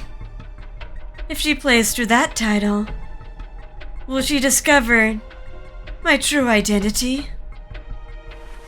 I can't see my own face, but I touch my cold hand to my cheek. My trembling fingertips check the parts composing my face one by one. Above the eyelids, the cheeks, and the mouth. What do I look like right now? What kind of face am I making? Is it distorted? Isn't something missing? Kotone says she likes my smiling face. Then... what will she make of my false smile? No more need for assumptions. Without reason, my head says such a warning. First, I must take countermeasures in response to the current crisis. To do that, I need to think. I must return to my usual self.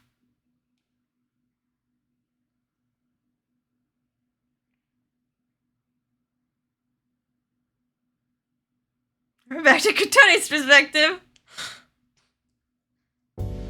After that, I tried visiting Il's room several times with Miser and the others, but for some reason he staunchly refuses anyone entry, so we can't even see his condition. For the time until Il calms down, we entrusted the mysterious disappearance investigation to Rindo. It's late. Miser's gone to the demon world. Janus and Ignis went out shopping for things possibly useful to nurse ill. As for me, it's been a while, but I opened the book Grandpa left me. A section on angels. Here it is. I trace along the letters with my finger, following the text and illustrations. Envoys of God, a race brimming with benevolence, watchers over humanity. Huh? That's not too far from the image I always had of them. In that case, it seems unlikely that such beings would get wrapped up in kidnappings. Divinely just shooting up people to heaven. It's like how Mary and Jesus got ascended to heaven.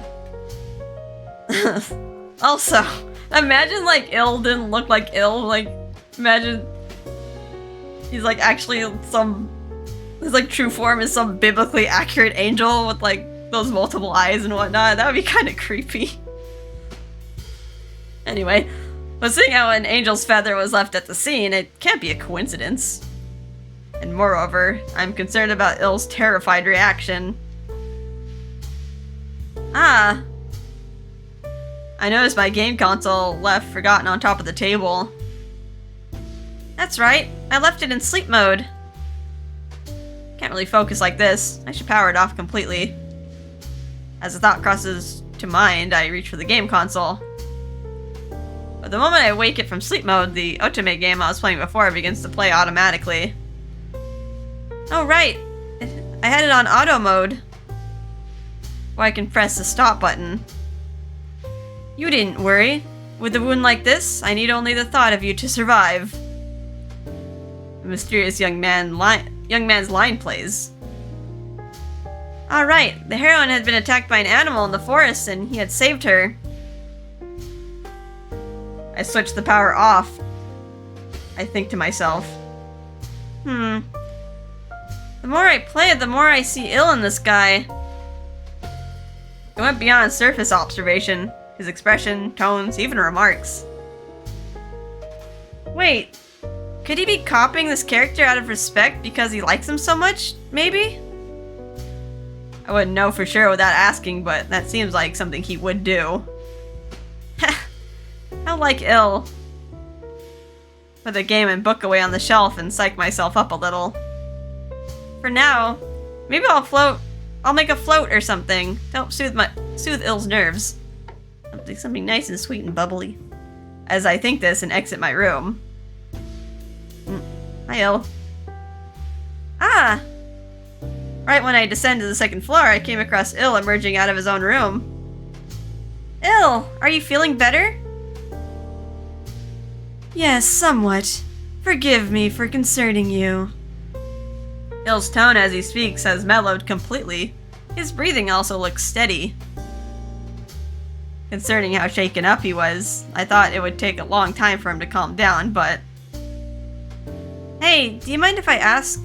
What's gotten you so shaken up earlier? He tilts his head at me. Seems Il as was already anticipating that I would ask it. He makes a small nod, then answers in a low bellow. It's because I'm a fallen angel. If I'm discovered and caught by normal angels, they would punish me. Or force me into some kind of re-education. Punish you? It was an ominous statement. But seeing how frightened Il was, there was no mistake, it was a severe punishment. I see. But I don't want to pry too much, only to disturb him once again. For now, I'll just be content that Il's so lively again. Kotone, do you have a moment? About that game, how far? A ringtone goes off, interrupting his question. Oh, that's me. Sorry, just a second. Thought it'd be for Rindo calling after returning to the GPM. But the name displayed on screen belongs to an unexpected person. Hello? I was a high school friend. Kotone! Sorry for calling you out of the blue. It's the cheerful voice of my old friend with whom I reunited the other day. Her voice is a little on the loud side, so I'm sure Il, who stood right next to me, could hear her. No worries. I just happened to be on break. What's up? I know it's a bit late, but do you mind if I come through? Huh? Come through where? Your shop, obviously. Got back sooner than I expected. Your shop's called Enchante, right? Wait, right now? I hurriedly checked the clock in my console's home menu. 9 p.m. The faint woman's scream I heard that night reverberates through my head. You shouldn't. Didn't you see the news? There's been a mysterious disappearance close to here. Oh, please, mysterious disappearances. Do you really believe in stuff like that? Anyway, I'm heading over now. I found the address in an app, so I'll be fine. Oh no. I'm looking forward to it. Drinking your coffee, I mean. See you. I'll call again when I'm there. Wait! The disappearances aren't a hoax! Oh, cut the line. My desperate persuasion goes in vain and the call ends. With that incident yesterday, the worst possibility fills my head and I can't speak. Considering the conversation contents, was the other a person close to you? I nod frantically. Il appears just a little indecisive for a moment, then... Then we should go fetch her at once, regardless of whether something occurs. It should be fine if we secure her first. Right. There's no point in standing around. I send word by SNS to Canis and the others, since it wastes time to wait for their return. Then I dash out into the night town along with Il. Il promptly determines the shortest route from her hotel to the shop and leads the way. Following that path, we run along in search of her. Where could she be? Don't tell me she already... The moment I think that... Oh no, high school friend! Ah!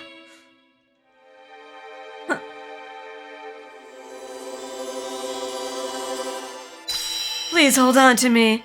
I will fly straight to the scream's origin. Without waiting for my answer, Il holds my body and takes flight. The complex, interweaving alleys are no obstacle to him flying in the air. He finds the silhouette right away.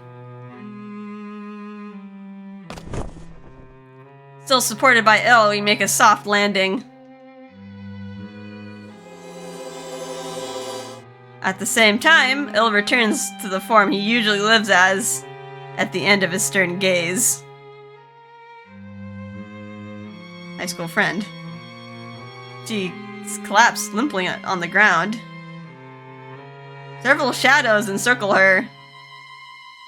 Oh, what? Angels!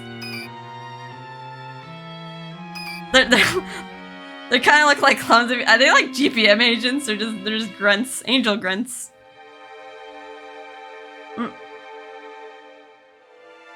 Angels! Moreover, unlike Il, their wings are pure white. Is this what angels really look like? Right, Il, are you okay? I recall his panic in the morning and hurriedly look over to check. No issue. Even I can lose composure in a situation like this. As he says this, Il faces straight at the angels. Allow me to ask, my former brethren. Exactly why are you in the human world? Why are you snatching humans? Could it be? Is this his doing? I didn't expect much. I figured you wouldn't answer. Angel A, correct. The angels are silent the whole time, but the man in the center finally speaks. He decided to deliver the Oracle to this world as well, to save it. Oracle refers to gods transmitting their thoughts or will to those in a lower world, such as humans on Earth, In this game, it refers to God sending commands down to angels. Oh, fallen angel, return to your original duties and follow his will. I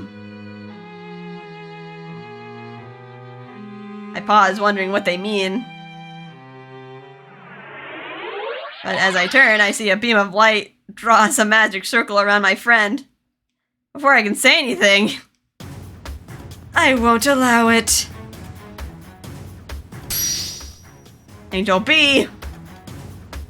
Suddenly, light flies like the wind and pierces the wing of one of the angels. When I look around, ill in a graceful stance, several magic circles of dazzling light in the form of crosses have appeared. Kotone, before I engage in battle, you want me to minimize the collateral damage and recover your friend without injury, correct? Can you do that? Possibly. With a smile. Countless arrows of light fly out from the magic circles in all directions. He takes aim at the angels scattered about and shoots them all at once. Oh. The arrows instantly hit several of the angels and slam their bodies into the ground. Upon seeing this, the remaining angels attempt to flee.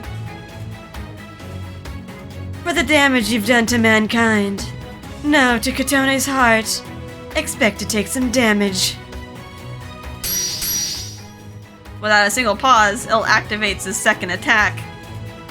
With even more speed than before, the sharp weapons of light illuminate the gloomy alleyway. Oh, we're just killing angels left and right. Alright, Il, is that why you're fallen? Regardless of by air or land, the angels who try to flee are mercilessly shot in the wings and legs. Well, he's not killing them. With a flutter, a countless number of battered feathers fall to the dirty ground. And one beat later, all the angels feebly drop to the ground. It seems holding back really does little damage. I think it's more than enough. But it's true. While the angels are unconscious, none of their wounds seem fatal. Maybe this is Il's mercy. Anyway, with that settled. Soon, with a leisurely pace unthinkable after a battle, Il advances along the night road. He heads towards the angel right in front of my friend, kneeling and unable to move. Now, could you return that woman to us? With a gentle smile that could be taken as friendly, Il doesn't wait for the angel's reply and extends his hand towards her. But before his delicate fingers reach her, from far in the night sky, light comes flying down like a shooting star. Oh. In the alley's melancholy air, Il, with his pure white skin, has his right arm sliced off. What? The splashing sound of flowing, falling blood. With the smell of iron, the cut-off arm falls into the center of the puddle. The white sleeve cut off along with it slowly soaks into a red color. As though waiting for this opportunity, the collapsed angels disappear into surges of light. However, right now, more important than that... Il? I want to believe this is a dream. With a trembling body, I fearfully look at Il. But no matter how many times I look, below his right elbow, there's nothing. Just dripping red. I scream with no voice. First aid! Contact everyone! I need to do something! As I toil with indecision, watching the tragedy unfold before my eyes, my body won't do what I tell it to. I was careless. So they had a rear guard in the distance. and careful preparations for teleportation. However, he himself seemed totally unconcerned. Regardless, to sever my dominant arm of all things. How inconvenient. He sighs into a somewhat pouty way. Using his left arm and the rest of his body, Il carries my friend over to me. He totally ignores the angels who fled and his own injury. Drip, drip. Blood still drips from his severed right arm. Here you go. As promised, I return her to you, unharmed. He looks happy about it. With an innocent smile, he holds her out to me. Sure, of course, I'm happy she's safe. But... Il? My breasts are trembling. How could he? Despite such a wound, despite bleeding so much, smile like he normally would.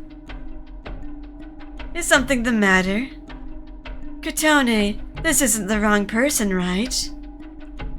Everything was the matter. Il, your arm! And you're bleeding! A wound like this can be repaired quite quickly. But doesn't it hurt? We need to hurry and stop the bleeding. No need. I told you, it will recover quickly. The conversation goes in circles and I'm the one to lose. The moment the choking smell of blood from his body reaches me. Oh, he's crying. She didn't want...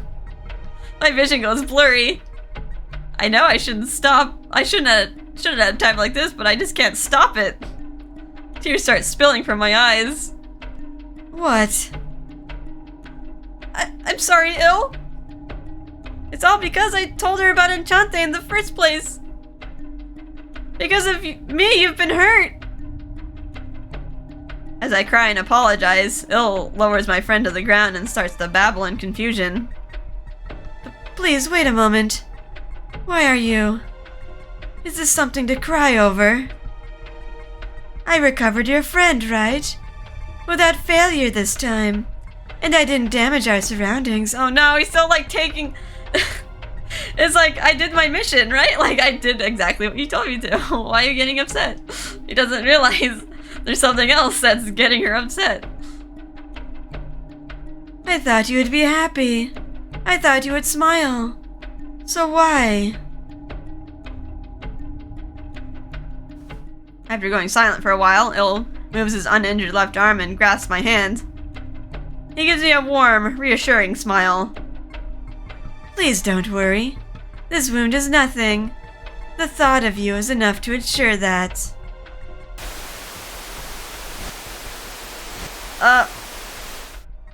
That voice and that smile. It was uncanny. Wait. Without a doubt, it played out exactly as it had in the Otome game. It was practically the same line. I shiver. A strange chill runs up my back. Regardless of how fond he was of him, copying it out of respect, even in a situation like this, is kind of lame. Il, are you... Suddenly, strength leaves Il's neck. Il? I hurriedly called to him as he hangs his head, losing consciousness. So you really were just forcing yourself. That wound must hurt. I was an idiot for thinking about Otome games in a situation like this. The details can wait for later. I need to prioritize stopping this bleeding. I reach for his torn garments, thinking it could be used to bind his wound.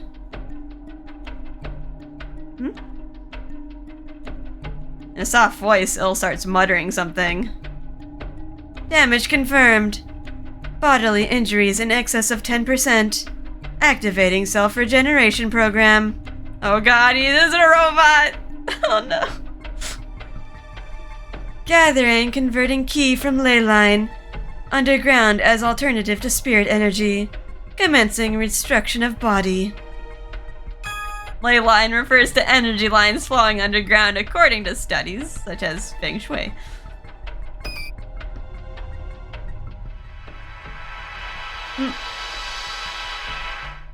Ill's body is engulfed in a silver light. To protect my eyes from the glare, my eyelids ignore my will and forcibly seal off my vision. Several seconds later, I sense the light has faded and fearfully open my eyes. All better. There I see Ill looking down at his perfectly healed right arm. When I look over, his right arm and the blood pooled on the ground have vanished without a trace. However, despite his wound being healed, his facial expression is still one of unease.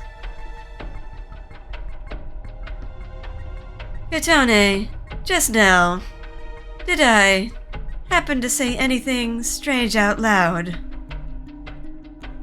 I couldn't answer at all. But my silence was taken as an answer to his question. Ill is shaken by that strange occurrence being seen. I can tell to a painful degree.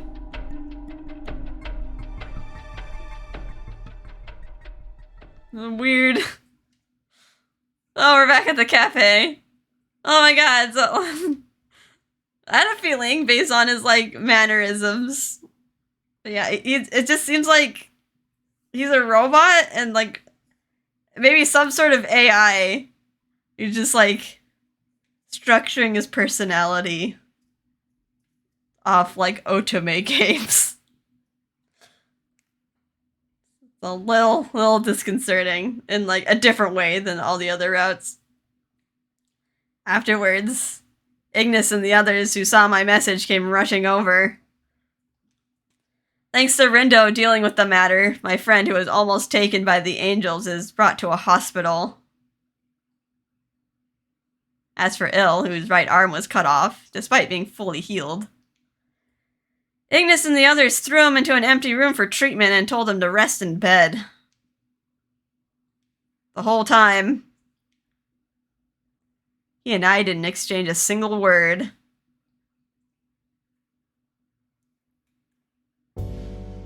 I see.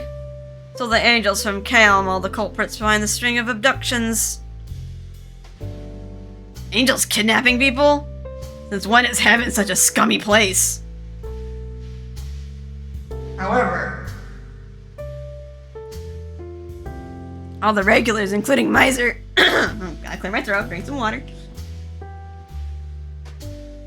All the regulars, including Miser, who was in the demon world, were conscious of Ill. I admit everything I can remember about what happened at the time as they sat attentively. there is no mistake that the angels asked Ill to aid them in the abductions.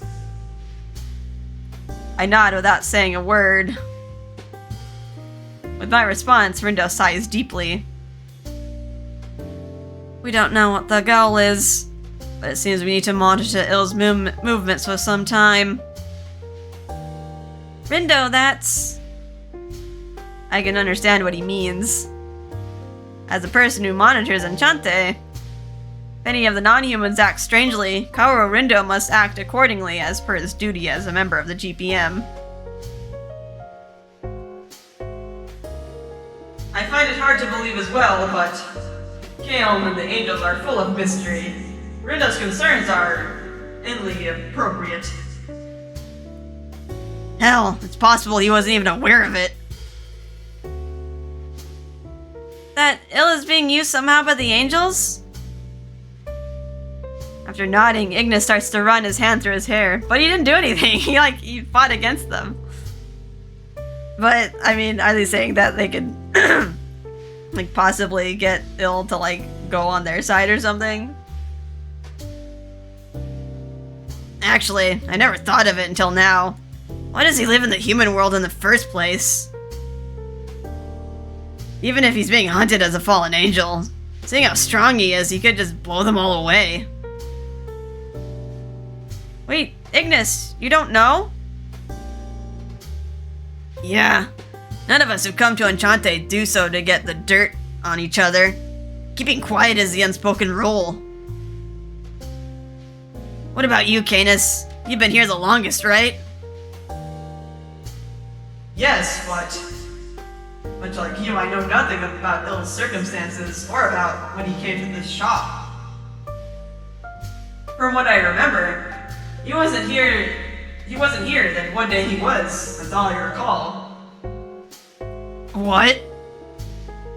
With Canis' remark, everyone's eyes open wide. At the time, the only non-humans at the Enchante were myself and Miser.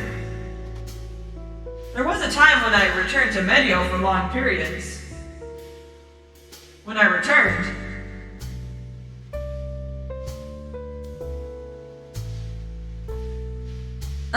Canis, welcome back. Go on, it's your turn to meet him. Pleased to meet you. I take it you're another regular at this shop. I am Fado de Ririe.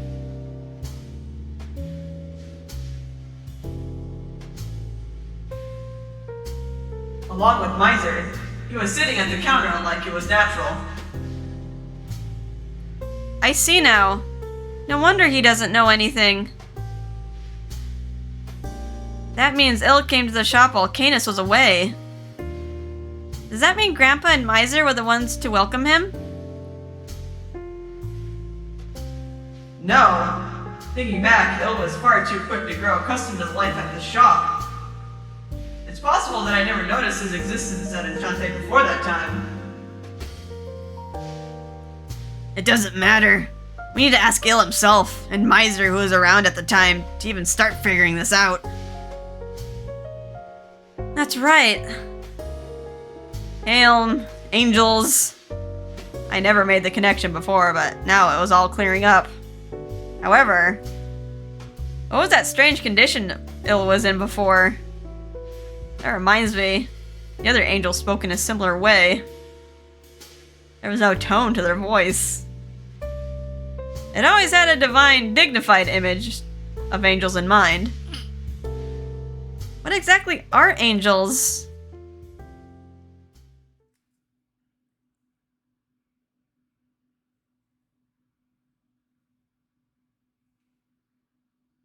Alright, back to Il's perspective. Oh.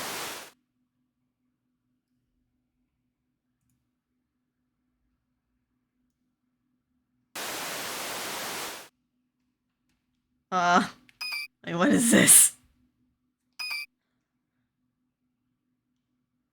Calling.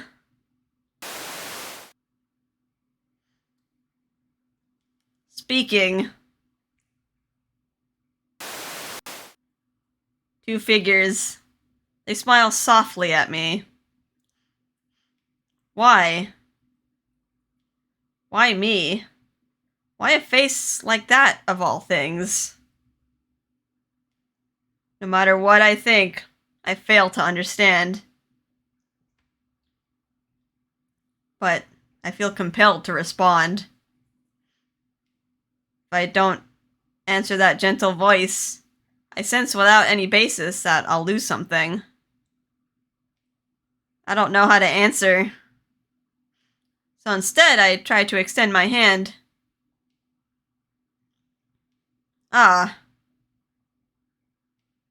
I just want to hear it. One more time. That voice. I extend my hand to the figures.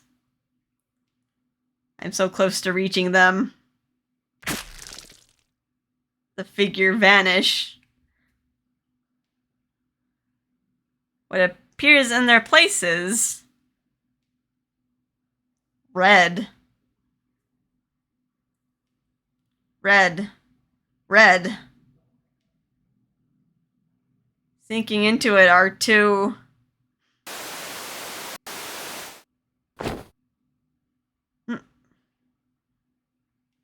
I shout out words without meaning and leap. Well, not as bad as this morning, my breathing is rough. I desperately try to calm it and survey my surroundings to get a grasp of my location. In an empty room at Enchante. Alright.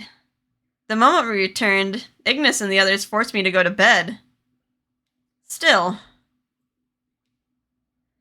Why, this memory. Now of all times. I blame the contact with the angels. So they really did seem to know about me. Fortunately, they didn't speak of my background. However, I think that's only a matter of time. No, it's still possible to deal with this. In short, I need to restrain the angels myself before they contact Kotone and hand them over to the GPM. Furthermore, right now, I need to prioritize consideration of something else. Kotone. I cannot shake the image of her crying face from my mind. She shed tears while grieving at the death of the school of Pakus. But this time, unlike the last, nobody died. Why did she cry? Was it something I did? Why?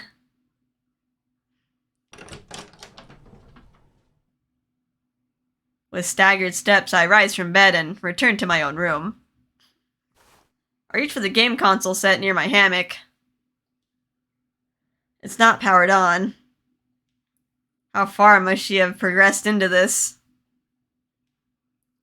Calculating from the time she started, there's no mistake that she has even begun approaching the truth. My brain calls for stillness. Any further is dangerous. Don't get taken in. I've long understood such things. However, in the end, this is all I have to cling to. Gazing at the screen, showing only my own face seeking an answer, I repeat. Why? I know I played it, just as you have. I don't understand. I don't. My head creaks. What is this uncertainty swirling in my chest? For some reason, slowly. Inside my head, an unknown black thing swells within my cranium.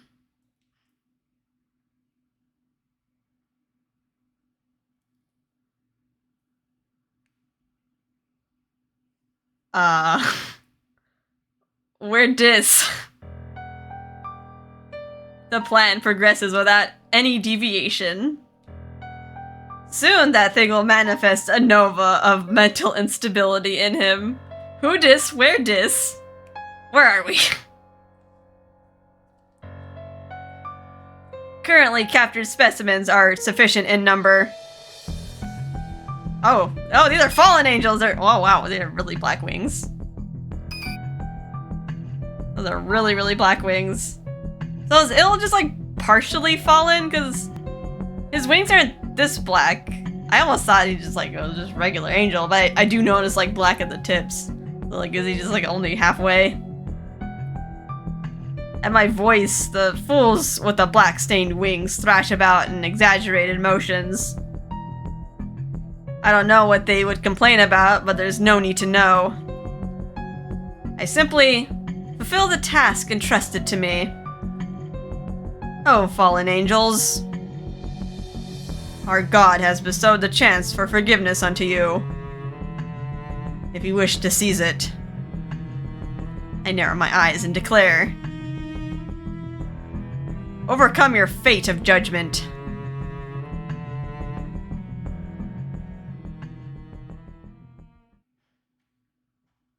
Back to Kotone's perspective. The mysterious young man. Please cheer up. I want to see your smiling face.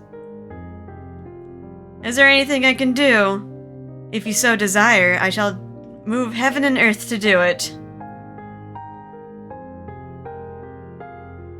I cut the power. This isn't the time to play games. Well, I know that. When I spotted this, I woke up in the morning. I was too curious to leave it. I played a bit more. Even I don't know why I decided to turn the power on. It's just, there's a vague anxiety in my heart. This game could hold some sort of key, or at least I hoped. I need to have a meeting with everyone soon. I should go downstairs. Hugh? What meeting, you may ask? Of course it had to do with the abductions.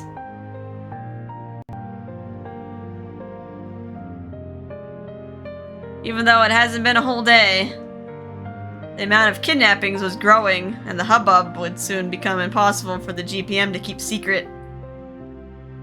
If it was all over Japan, or also overseas, an excuse could still be made. But the missing people only come from this town, from the vicinity of Enchante. Due to this, the GPM increased their surveillance on Il significantly.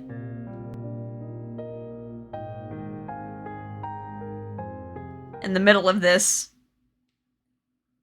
Rindo makes a bitter face, arriving with a certain person in tow. That was Mikado's assistant. GPM's upper management have made a formal request. They demand the handover of the fallen angel for assisting Calm in their abductions. But he didn't do anything, he stopped them!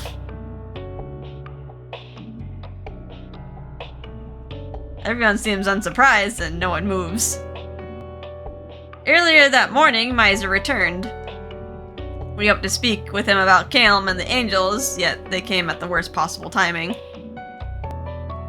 As expected, Miser makes a displeased face and looks straight at Mr. Assistant. After hearing that, we just say, here you go! Nope, fat chance, Buster! First off, you're a subordinate in the research department. What authority do you have to make this arrest? Now that's...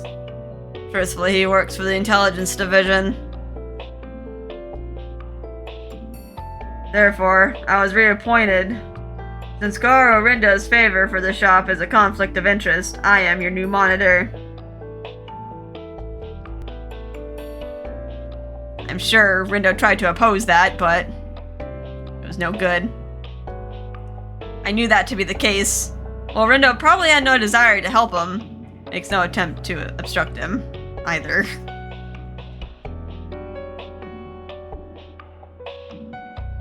Regardless of your circumstances, we cannot hand over Il to you. Why? Would I require your approval? What? We only seek to negotiate with the manager of the shop and its non-humans. In other words, the owner.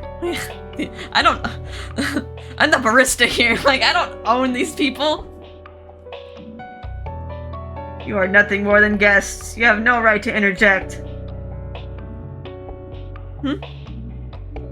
Conversation suddenly swings to me. That's not possible.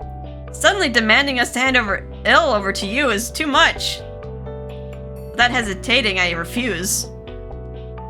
Stay calm, I say to myself, and face Mr. Assistant. True, Il has secrets, but I'm the owner of Enchante. I need to trust my regular customers more than some unknown researchers. Of course, Il has some sort of relation to the angels. After all, they come from the same homeland and they're the same race. But isn't it too much to suspect him just because of that?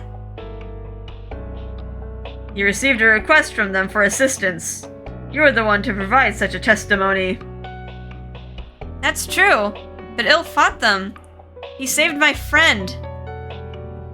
Isn't that better evidence than anything that he refused their request? It's possible that it was an act arranged beforehand to make that story seem coherent. Is there any proof of that? That silence must indicate otherwise. I start to stay silent to press the point further, but I take a big breath. I believe in Il. There's no way he would help with kidnappings. No? What reason do you have to declare that? Huh? My body stiffens at the unexpected rebuttal. Mr. Assistant's cold voice resounds from under his hood. some reason, I feel an unexplained sense of dread. Because Il is really honest and... Honesty. Is that fallen angel's true nature? Do you fully understand the nature of angels to declare that for certain? I want to say of course.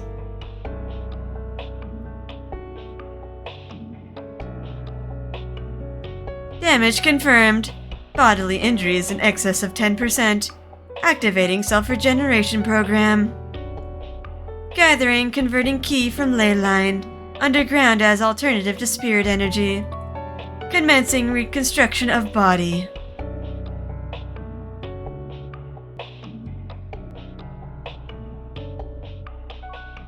That memory flashes by in my head, blocking my throat from objecting.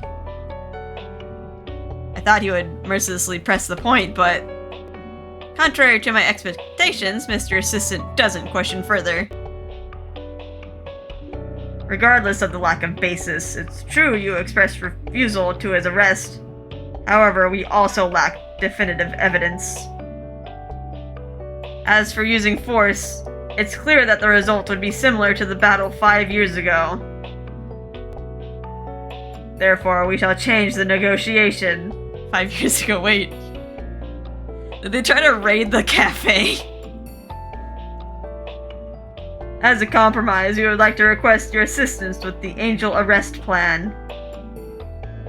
Angel arrest? Affirmative. Execution is tonight. If you accept this condition, we will not request handover of the fallen angel.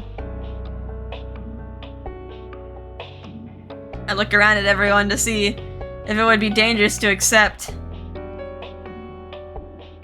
I think it's not a bad idea. If we capture the angels and get them to spill the truth, it would prove Il's innocence. Yeah, but there's... So it's guilty. Guilty until proven innocent. It's alright. That's not really fair. Right.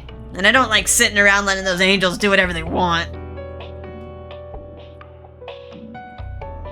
Harming humans we're familiar with isn't favorable either. With Rindo's advice, Canis and Ignis nod in approval. Only Miser maintains his silence. But I want to prove Il's innocence too. I understand. We'll cooperate in whatever way we can. Following the majority vote, I give the final answer as the owner. But arrest? How are you gonna do that? Are you gonna set a trap? Affirmative. We shall use a lure and wait for the angels to act. A lure, you say? Don't tell me you're gonna use a person. There, Rindo shakes his head in denial. That would be too harsh. We'd be grateful if Miser could use an illusion or get some other help along those lines. Of course I could do that, however... At night, I need to return to the demon world. Oh, right. You always go back every day, at least before the turn of date. Yeah. So even if I joined the operation, I'd leave in the middle, most likely. If I can go to the demon world right now, I could take care of various business and help out even during the night. I reject that idea. You are also suspected of cooperating with the fallen angel. Thus, you are forbidden from leaving the human world before the operation.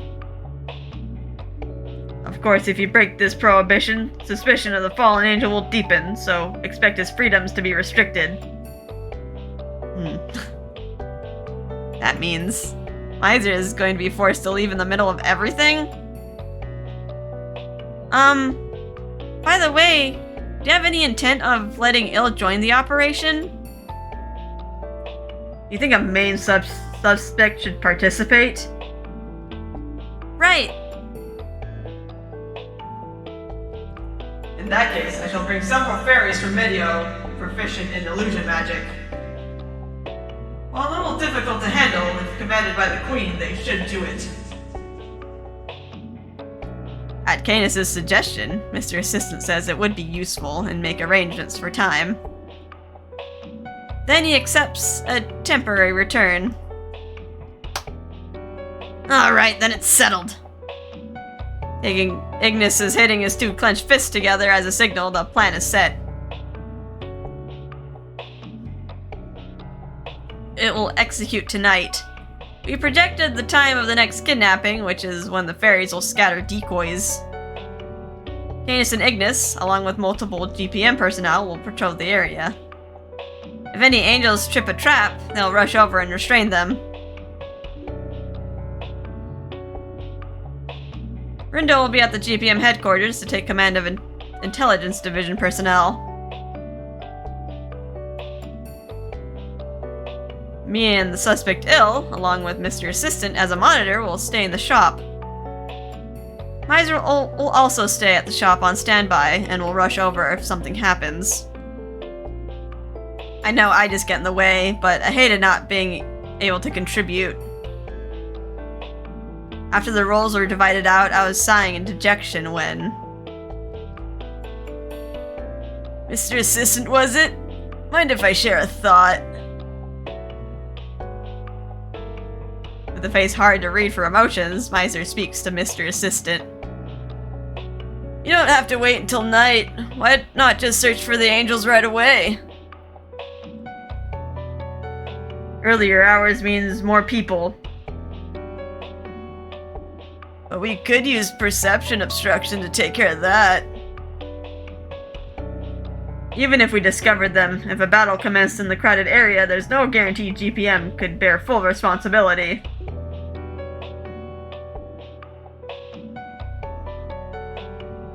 Neither hides their suspicion, and the two silently press their views into the other. Any further argument is useless. Bear in mind that any further objections will deepen suspicion towards the fallen angel. Now then, I have surveillance work to do. I'll be borrowing a room. Oh, in that case, there's an empty... I have a grasp of the internal layout from the medical examination of Karya Abbey before. Guidance is not required. Rude.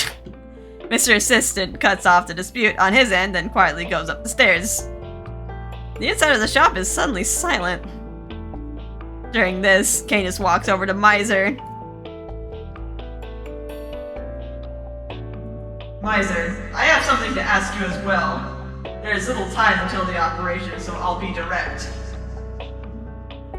While he initially tilts his head in puzzlement at Canis' stern words, Miser quickly goes back to listening. Now that you think about it, since before, you've always been concerned with ill, extremely so by restricting his outings.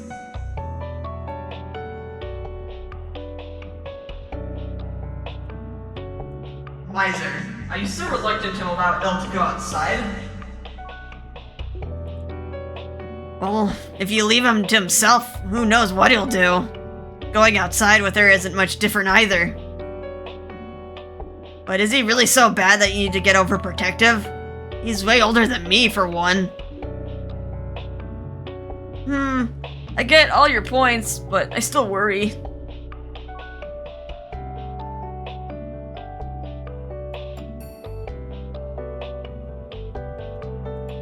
Until now, I thought you were the same as me, influenced by Ill's risky behavior. But in reality, that's incorrect, isn't it? The latest incident and Ill's past, you know something about him that makes you protect him to keep him from coming to light, don't you? That really was direct. Everyone here waits for Miser to start moving his lips. After a lengthy silence, Miser slightly averts his gaze under Canis' questioning, then... I know nothing at all. In fact, if I knew, it would have been much better. He mutters he mutters this somewhat bitterly. Afterwards, at the same time, Rindo returns to GPM for the operation.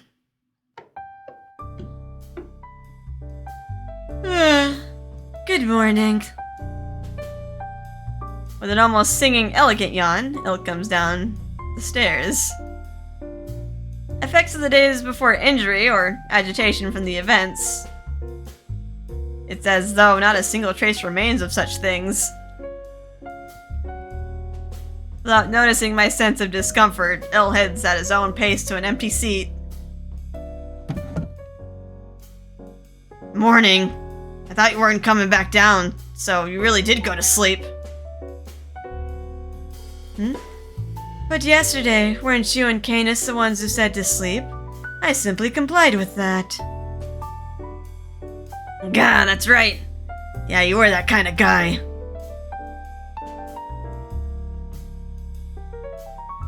You're quite leisurely for someone suspected of abduction. Suspected? What do you mean? You see, there's been a lot of conversation happening, Il, while you've been sleeping. With a bit of awkwardness, I start talking to Il when...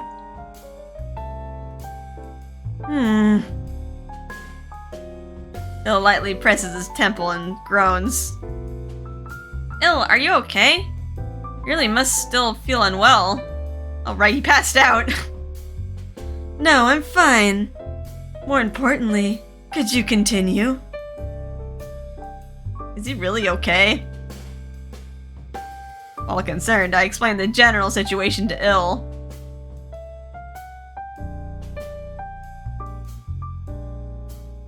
I see. True, in a situation like this, it can't be helped that the eye of suspicion would fall on me.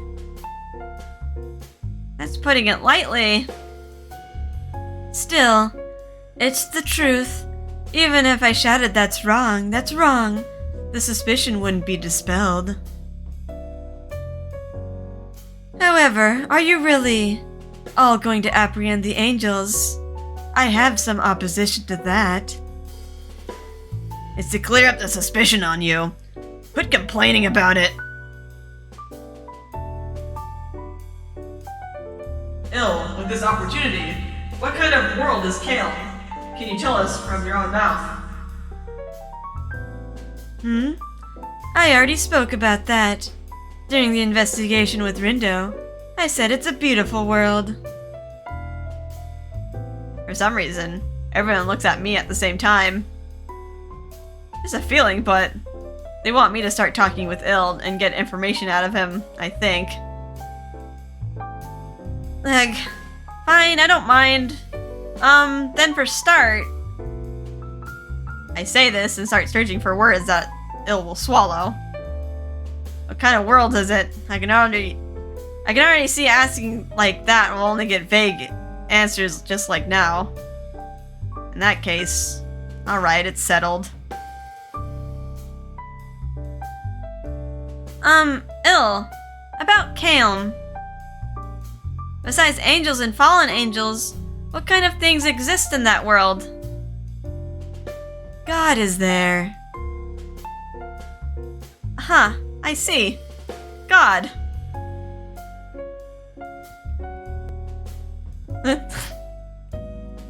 God? You said it so casually. Everyone shouts in surprise at the same time. But by God, you mean that God?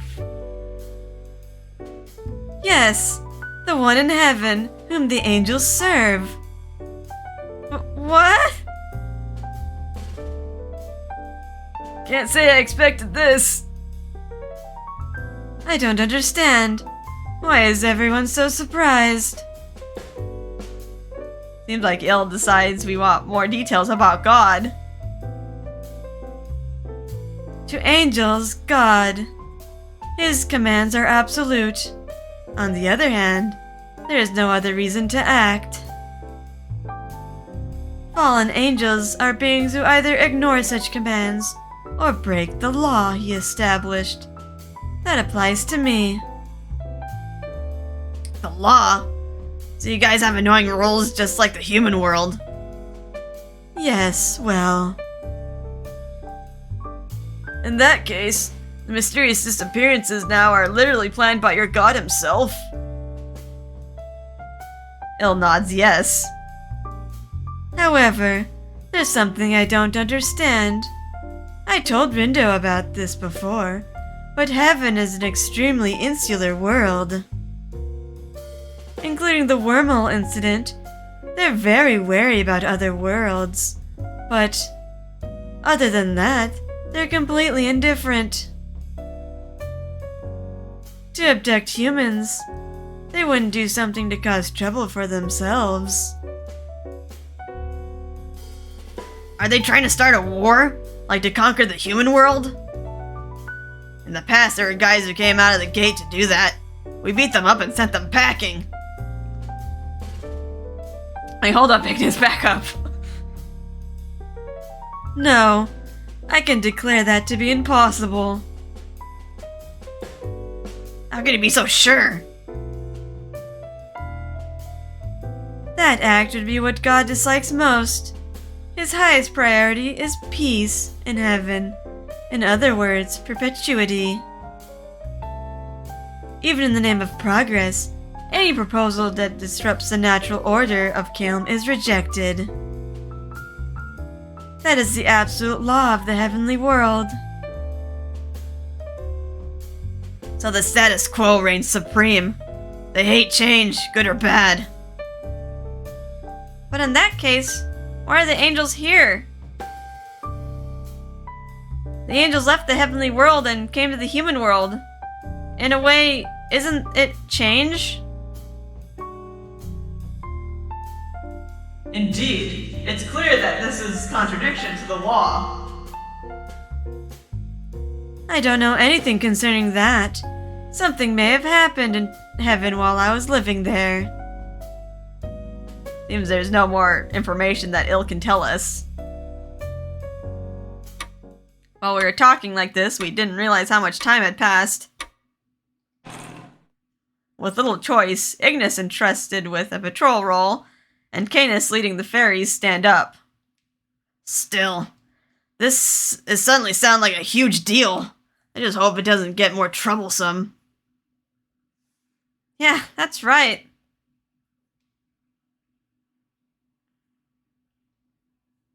The sky is starting to stain orange. The time for the operation approaches and everyone heads to their assigned positions. Then...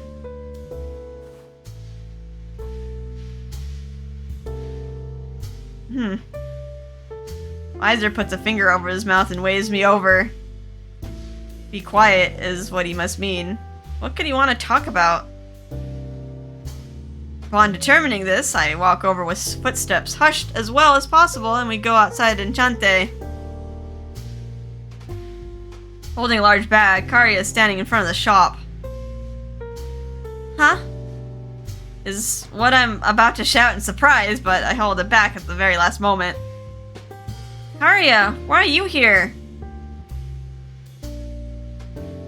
I was called by Miser. He said to be ready to stay the night. That's right. I figured he should be here until the operation finishes. Miser is lightheartedly pats Karia on the shoulder like usual, but I can't overlook this.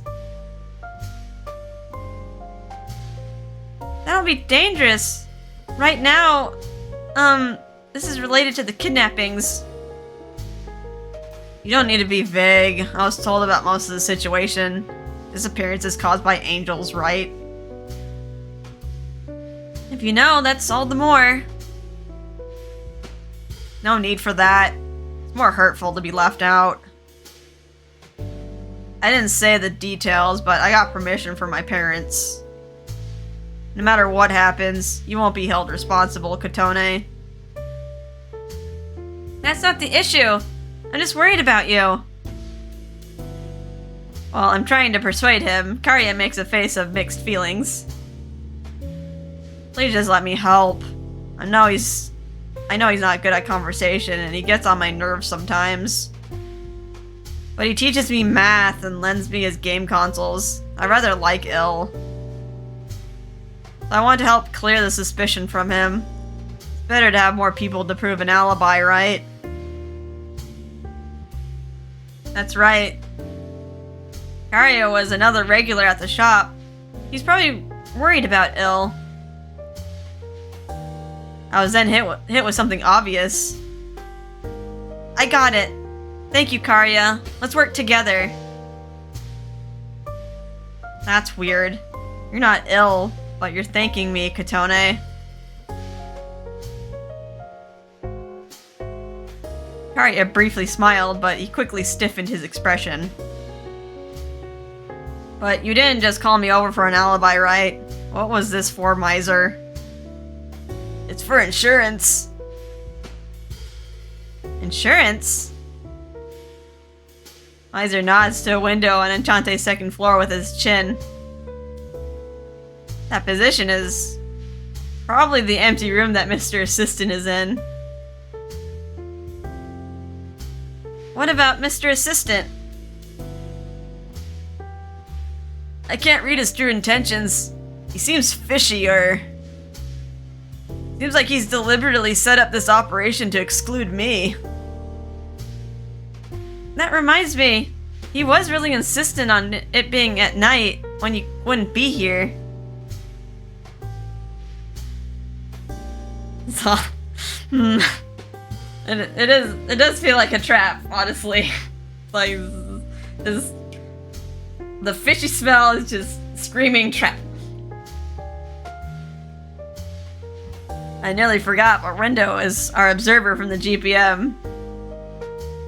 In that case, information about Miser going to the demon world every night would reach Mr. Assistant. And they put everyone as far away as they could from the cafe. They send Miser back to the demon world. Rendo's at the GPM. Canis and Ignis are on patrol. Our last line of defense is Ice Boy, Karya Abe. So far, he's done nothing worth opposing him, so I'm just going to keep an eye out for now, but I just can't trust him. According to him, he also told Ignis and the others to slip by the GPM personnel with them and try to return early. But it seems Miser's extremely wary about Mr. Assistant. Seems that wasn't enough. Well, as they say, just in case. Anyway, mind lending an ear? What is it? Karya walks closer and Miser goes right up to his ear. Can't hear what they're talking about, and Karya makes a confused face. But it seems like he agreed by the end. He silently nods back. After that, to hide himself from Mr. Assistant, Karya waits quietly on standby in the kitchen using the perception obstruction there to mask his presence. I should also watch out for Mr. Assistant's movements. However, I hope nothing happens, but please let the suspicion on ill clear up. I couldn't help but pray for such things.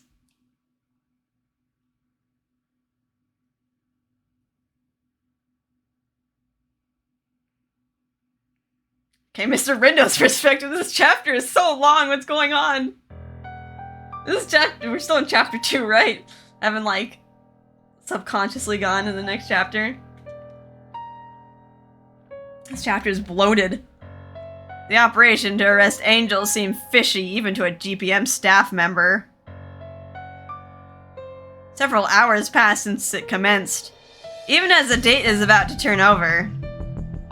I throw commands to subordinates running along the halls. The only clue we have to track down angels is this unknown energy called spirit energy. If we detect a strange energy that doesn't have a hit in the database, contact all units immediately. Understood! The subordinates salute like soldiers and depart. The combat division can be pretty wild, but I'm blessed with the subordinates under me. As I think this, I hear footsteps from down the hallway. A fine rhythm, unlike the shoes of an adult. Right away I know their identity and grimace. I heard all about it, Rendo!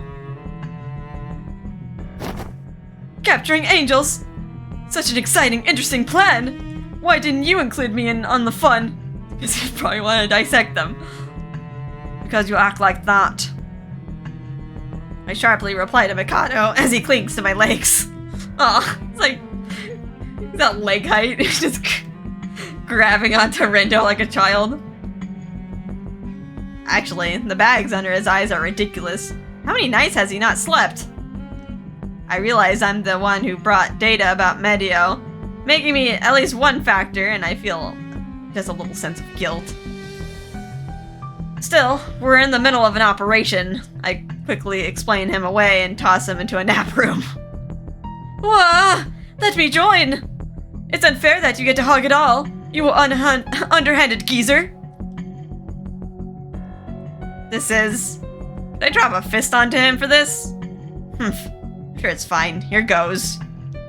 Without noticing my clenched fist, Mikado starts stamping his feet in frustration. Grr! I already can't do Karya's examinations. My stress is all pent up. If you leave me out of yet another thing. What? What do you mean you can't do the exams? I'm saying it's about Karya. He comes here even less for medical examinations than before lately. Good grief! Kids these days are so rebellious. They're nothing but trouble. What? Hold on, wait a minute. Mikado, didn't you send your assistant in your place to do Karya's examinations? What? Saying such nonsense to someone who's been up for 5 days straight? You have quite the nerve, Rendo. Listen well, no matter how busy I am, I, Akira Mikado, would never hand over a chance for a non-human research to another, would I? Uh-oh. The assistant is just acting on his own. Ha! I told my assistant to tell him to keep coming here for examinations. Cold sweat starts to gush from my brow. I immediately take out my smartphone and press the call button. However, the call to Enchante is blocked out by a strange static noise. Then what about an SNS message? I thought, but the result is the same. All that displays is garbled text. Shit! I start swearing abuses and run off at full speed. Wait, Rendo! Where are you going? What happened to leading your subordinates? Screw that! It's a trap! We smelt it! We smelt it from a mile away. Back to Kotone's perspective. Why are you in an alley, Kotone? Depending on the street and area, this hour is almost completely engulfed in silence. The presence of raindrops accompany the dull-colored clouds. Okay, it's just the view. Miser stayed in the human world as long as he could, holding out to the last possible moment, but about 30 minutes before the date change. Is that like the witching hour or something? Does he have to leave before then? As I thought. It's no good. I'm really sorry. I need to head back to the demon world for a while. For some reason, his face is somewhat pale as he returns to the demon world.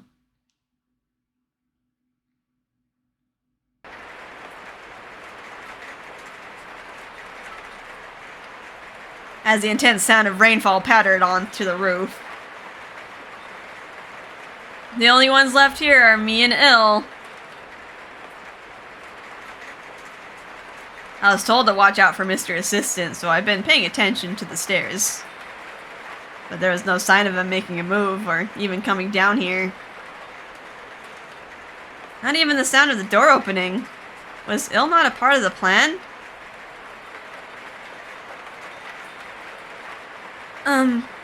Kotone. Il awkwardly looks down as he speaks to me. Huh? Oh, what is it, Il? Do you want a drink? Or a snack? Oops, I'm falling back on the knife. No, nothing like that. I just wish to apologize to you. Wait, apologize? Why? After the battle with the angels the other day, I made you cry. I'm sure I did something terrible to you, didn't I? I really am sorry about that. Oh. That's right. On that day, we ended up not speaking a word afterwards. After that, we didn't have much chance to speak because of the GPM visits and the operation. No worries. Actually, I'm sorry for confusing you, Il. I'm really glad you managed to rescue my friend. Thank you. But I know he's healed, but just looking at Il's right arm reminds me of that time. The moment pierces through me. I was really sad that you were injured. As the words leave my mouth.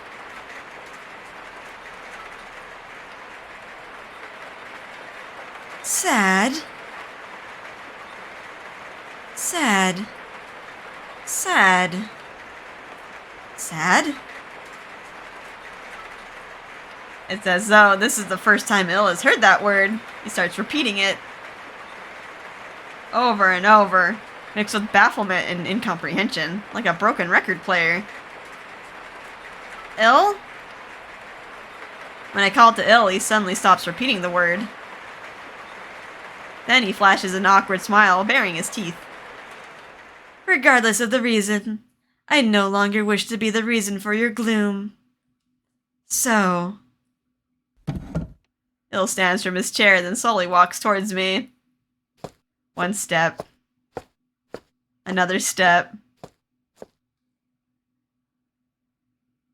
With a cheerful smile. Please cheer up.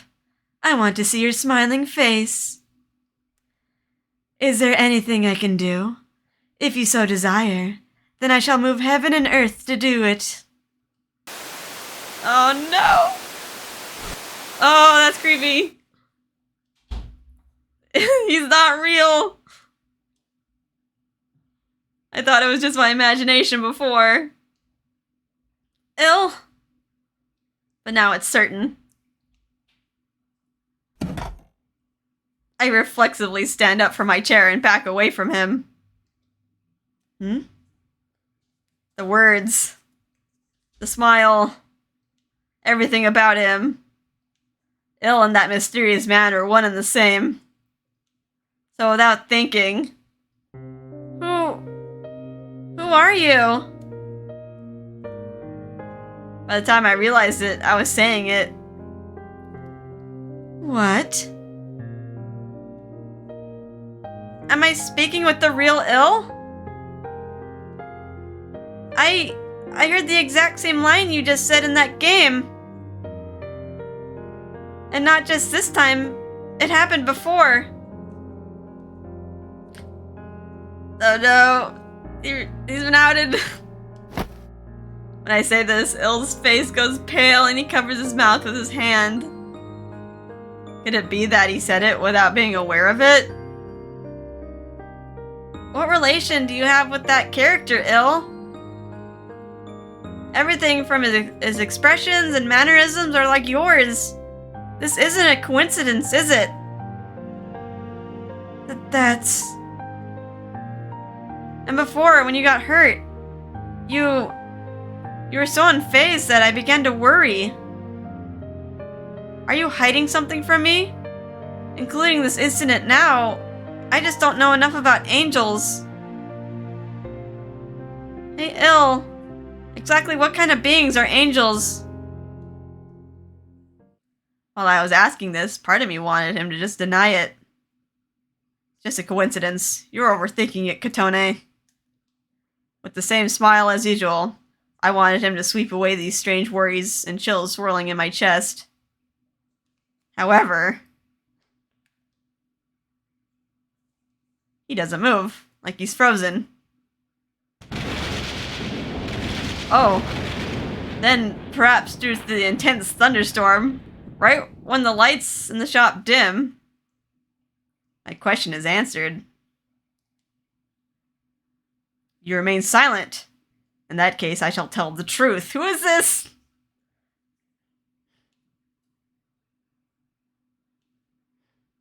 A voice falls from the heavens. Immediately after, with the next roar, without using the stairs in the center of the shop, appears. It's the assistant. Mr. Assistant? No, the use of such a title is not required for this individual. His voice sounds even colder than usual. Who he faces is...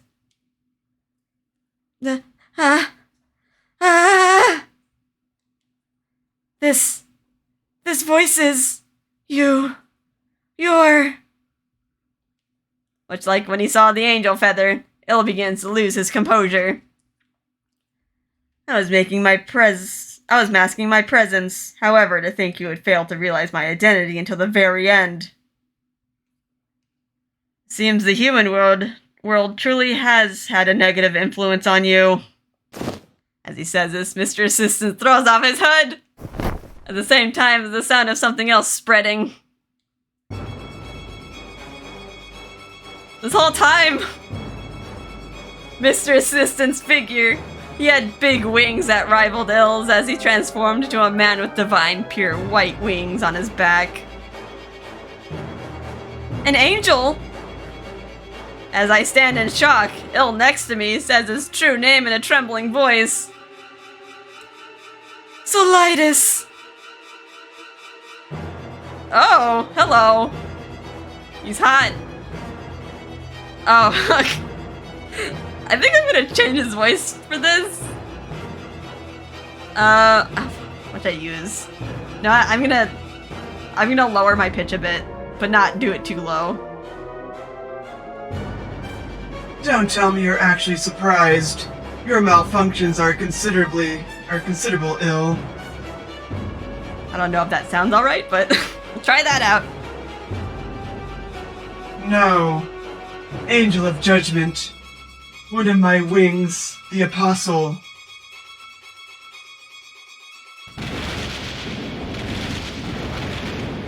Judgment? What does that mean? Despite my questioning, Mr. Assistant. No, the young man called Solitis ignores me. Reflected in his eyes is Il, his face pale and trembling. You are a unique individual in heaven. Therefore, God has decided not to punish you, and instead permit your return. During your absence, a large number of defective have accumulated and are in need of disposal. While I may also be an apostle, I cannot handle it all alone. Now, let us return, as before. Act as the limbs of God and fulfill your duties. Il forcefully shakes his head. No, I won't. I don't want to return. I am no longer the Angel of Judgment. I am not God's servant. I'm a fallen angel. Yes, that's right. To you people, I'm nothing more than defective. How could you see this failure as appropriate to carry out his oracle? Therefore... As Il refuses with a frightened voice, Solitis. I reject your false claims. While you declare yourself a fallen angel, you have yet to fully descend. You truly had fallen. You would not require data collection on emotions like this. Suddenly, something is thrown to the floor. The thing that landed with a hard thud was... the game console from my room? The power is on and the screen lights up. Of course, what's running is the Ultimate game I left in it. Probably because it's on auto mode, the text and voice lines progress on their own. When Il sees it...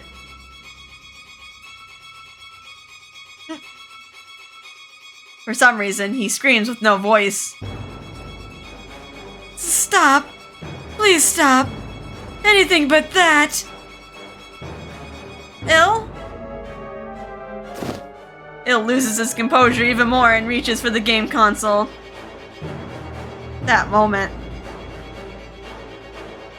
As the only person I trust, I shall tell you my real name. My name is Ill. He named himself he named himself after a video game character. Who is he then?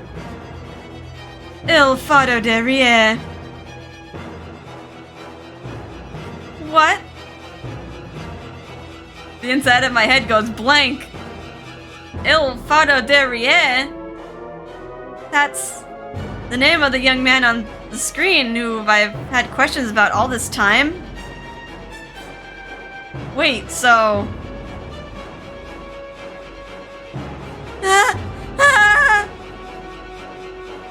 Who is this person in front of me? An unpleasant palpitation shakes my chest. Then Solitis, who had been ignoring me until now. Kotone Owaki, you had such high praise for this person's character. However, it was meaningless. After all, we angels simply follow God's oracle and maintain the order of heaven. We are puppets without need for emotions. Ill. No. This being's true name is Judgment. He simply imitated the personality of this fictional man. All contact and conversation with you was nothing, an act, a falsehood. He declares the cruel truth with no mercy.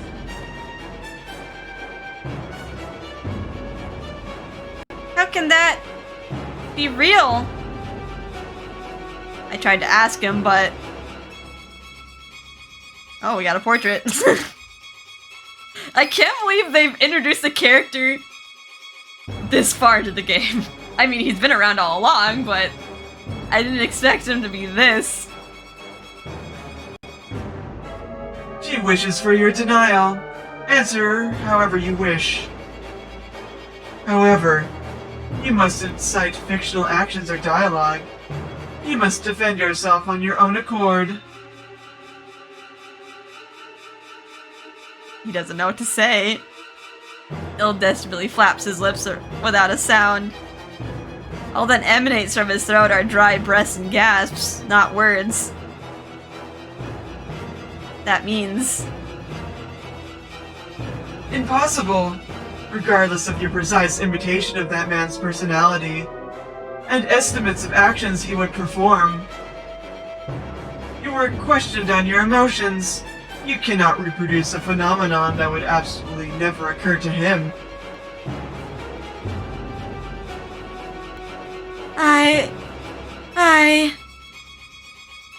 Il suddenly raises his head and his anguished gaze meets mine. He looks at my facial expression.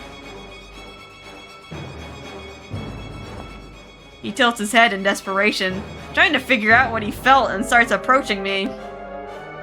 He's wrong! This is wrong, Kotone. I'm no puppet. As though he's trying to cling to me, he extends his hand. Oh no, Kotone, don't reject him! By instinct, I take a step back. I'm terribly confused as well, trying to figure out the truth. All I can do is repeat it. No emotions? An imitation?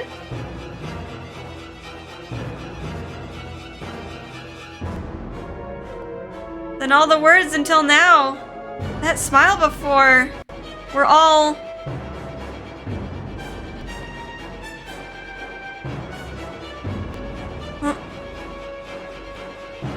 Wait, don't go. Don't run away. Kotone. Kotone. Kotone. Once again, Il tries to close the distance with me, but that frigid voice stops him.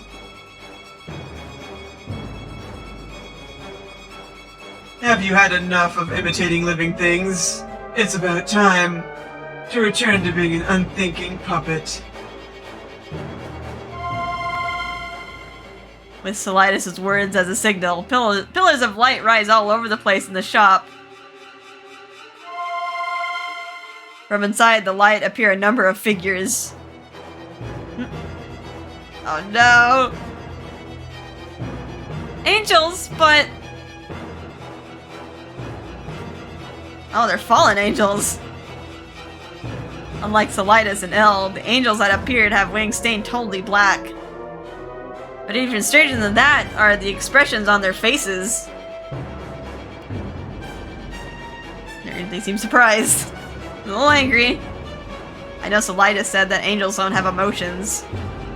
But all of them, as though they're afraid, they tremble with hostility towards Il. Solitis slowly takes one step back, then declares quietly, Now, conquer this trial of judgment. Recover this individual. Either that or kill that girl. And I shall agree to free you from your fate. as though instigated by this. Ah! One of the fallen angels shouts and releases a small ball of light at me. Oh, he's trying to kill Kotone, wow. Kotone! Maybe just by reflex, Il extends an arm as though to shield me and erases it with one hand. See the magic circles. Oh, yeah, gonna see his hair too. I don't think I like seeing his hair like this. I don't recall seeing this pose without the wings.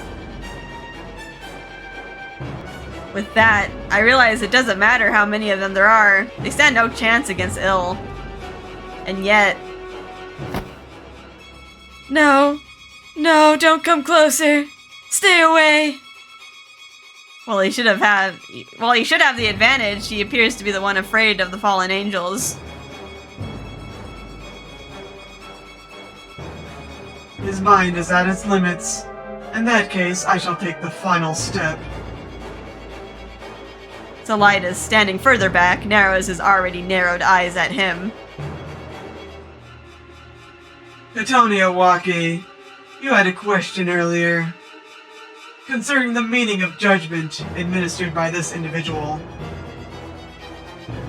In that case, I shall reveal one more truth before your eyes. What? After revealing so much truth already, there's still more to Il? Oh. Taking out a staff. Oh, from an empty space, Solitis pulled out a single spear. But he shows no sign of wielding it and simply stands holding it. Staring straight at Il. Don't tell me. That attack the other day was you?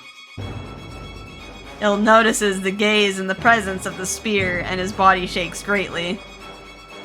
The cruel truth crosses with his frail rejection. The result is already clear. By the name of Solitis, proxy of God and apostle of the Oracle. Stop. No. Apostle of Judgment, I hereby compel you. I won't. I don't want to pass judgment anymore. Return to your original form. Be the weapon. I don't want to. Judge the fallen, those who defy the law, and gain foolish emotions. Kill anymore. At the same time as Solitis' spear shines beautifully, Il's right arm, injured the other day, starts ignoring his will as if it convulses and begins to move.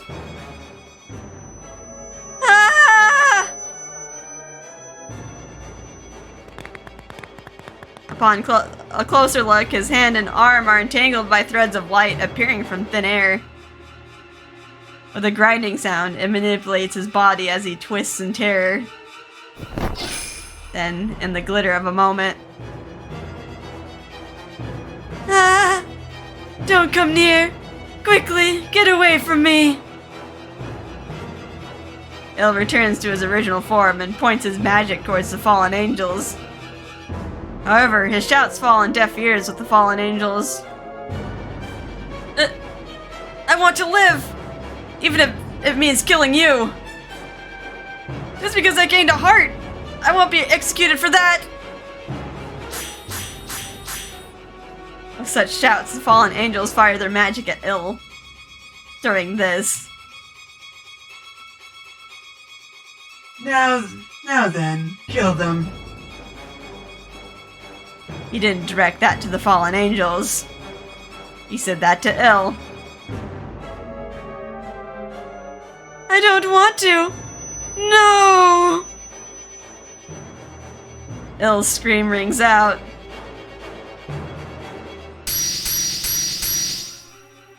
But counter to his refusal, innumerable arrows of light are released with his shout. Gah!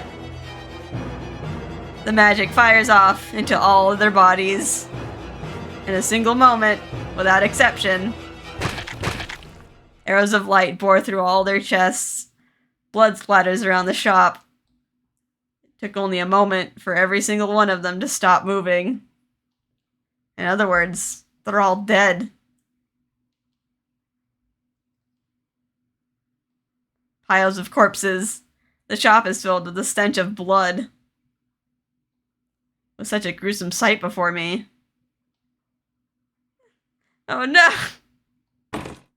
I get dizzy on the verge of collapse, but I lean against the counter to stay standing. In the center, the creator of this, no, the one forced to create this sight, stands in a daze. Spattered blood covers his palms, and all of their corpses. Their bodies and their blood turn to faint particles of light and vanish into the air.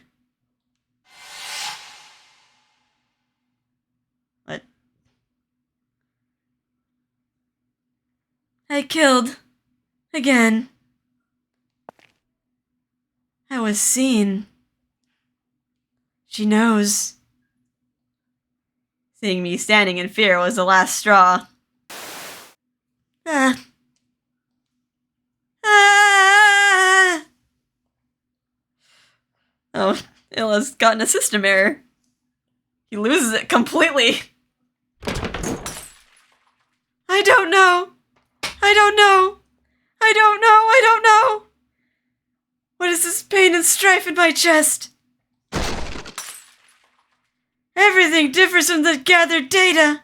Something like this isn't what I yearned for, or what they obtained. Weren't emotions supposed to be more beautiful and filled with hope?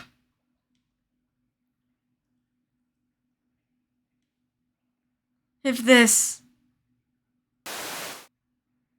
is really what emotions are, if it evokes such agony within me,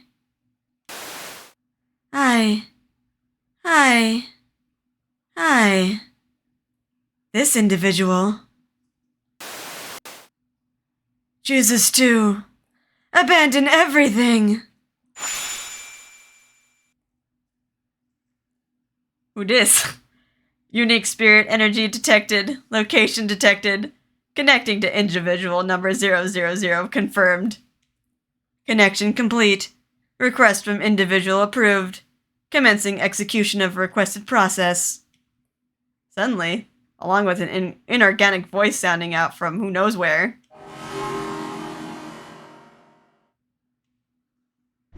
Il is engulfed in light for a moment, then falls to his knees and stops moving. Il? There was no response. Walking over to him is... This form is where your truest talents lie. Solitis casually steps through the area where the fallen angel corpses were and holds a hand over Il. Completion of the objective confirmed. Apostle of Judgment has been collected. Teleporting to heaven. Oh no, Ignis! Damn it! It won't open! What's going on? Ignis, move over! It's no use. Has something been placed over Miser's barrier? Solitis stops his actions. He probably reacted to the voices of Ignis and everyone who returned earlier than planned by Miser's direction, as though waiting for this timing. Ah, Karya! Right, he was hiding the whole time. Karya Abe. Karya comes leaping out of the kitchen and heads straight to the room with the gate. Likely due to being taken totally by surprise, Solitis is unable to react to this, and Karya manages to slip inside.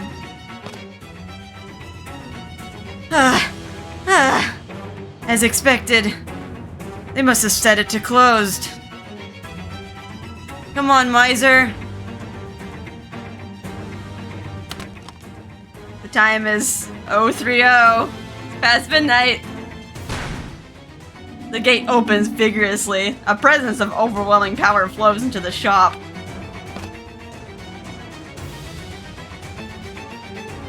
From the demon world, Asmodia, a non-human king returns to face an angel. However, when Miser notices the sight of ill collapse on the floor. Oh. I'll kill you! He thrusts unprecedented hatred and murderous intent at Solitis standing next to him. The sheer intent to kill seems to become blaze and cuts into Solitis. However, he doesn't even move an eyebrow and calmly observes the situation. Miser Rex, I have poor prospects facing you as an opponent. The priority objective is complete, even without collection. You must eventually return to heaven voluntarily. Wait! He vanishes with a glare of light.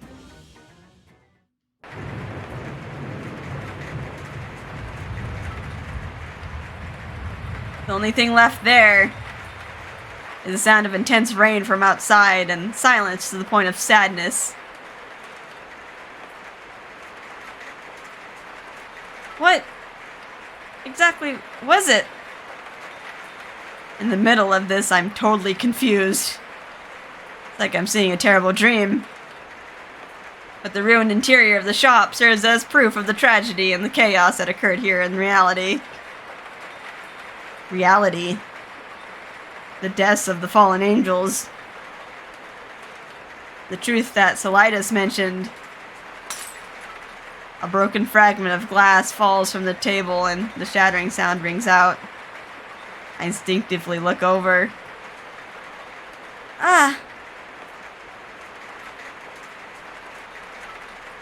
Il is on the floor, his head still hung down. Fearfully, I walk over to him.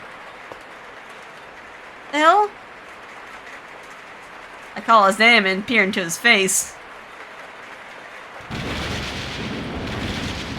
Oh.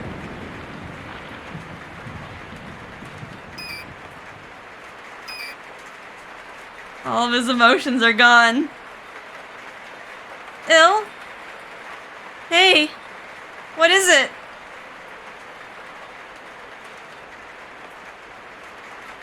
His eyes only say nothingness.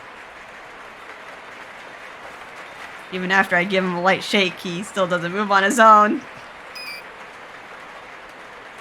Oh man, it's hard to see him like this. He's so dead inside. It's as though he truly has become a puppet.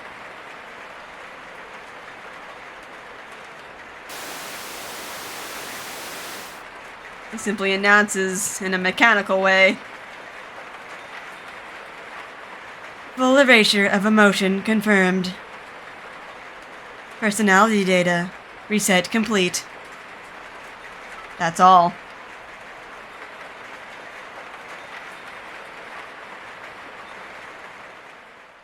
What?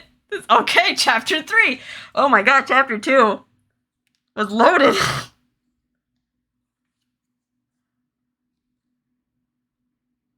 Okay. Miser's perspective. Ooh, okay. We'll do that in the next episode. Man, that was long and emotionally draining. I feel so bad for Il. I feel so bad for him, and like, and then Kotone is like kind of scared of him. I feel like that just like tipped him over to the breaking point. I hope we can bring him back. Like, if his personality is erased, like, doesn't it kind of feel like he died? Well, anyway, I got a major emotional damage here. I gotta recover my heart.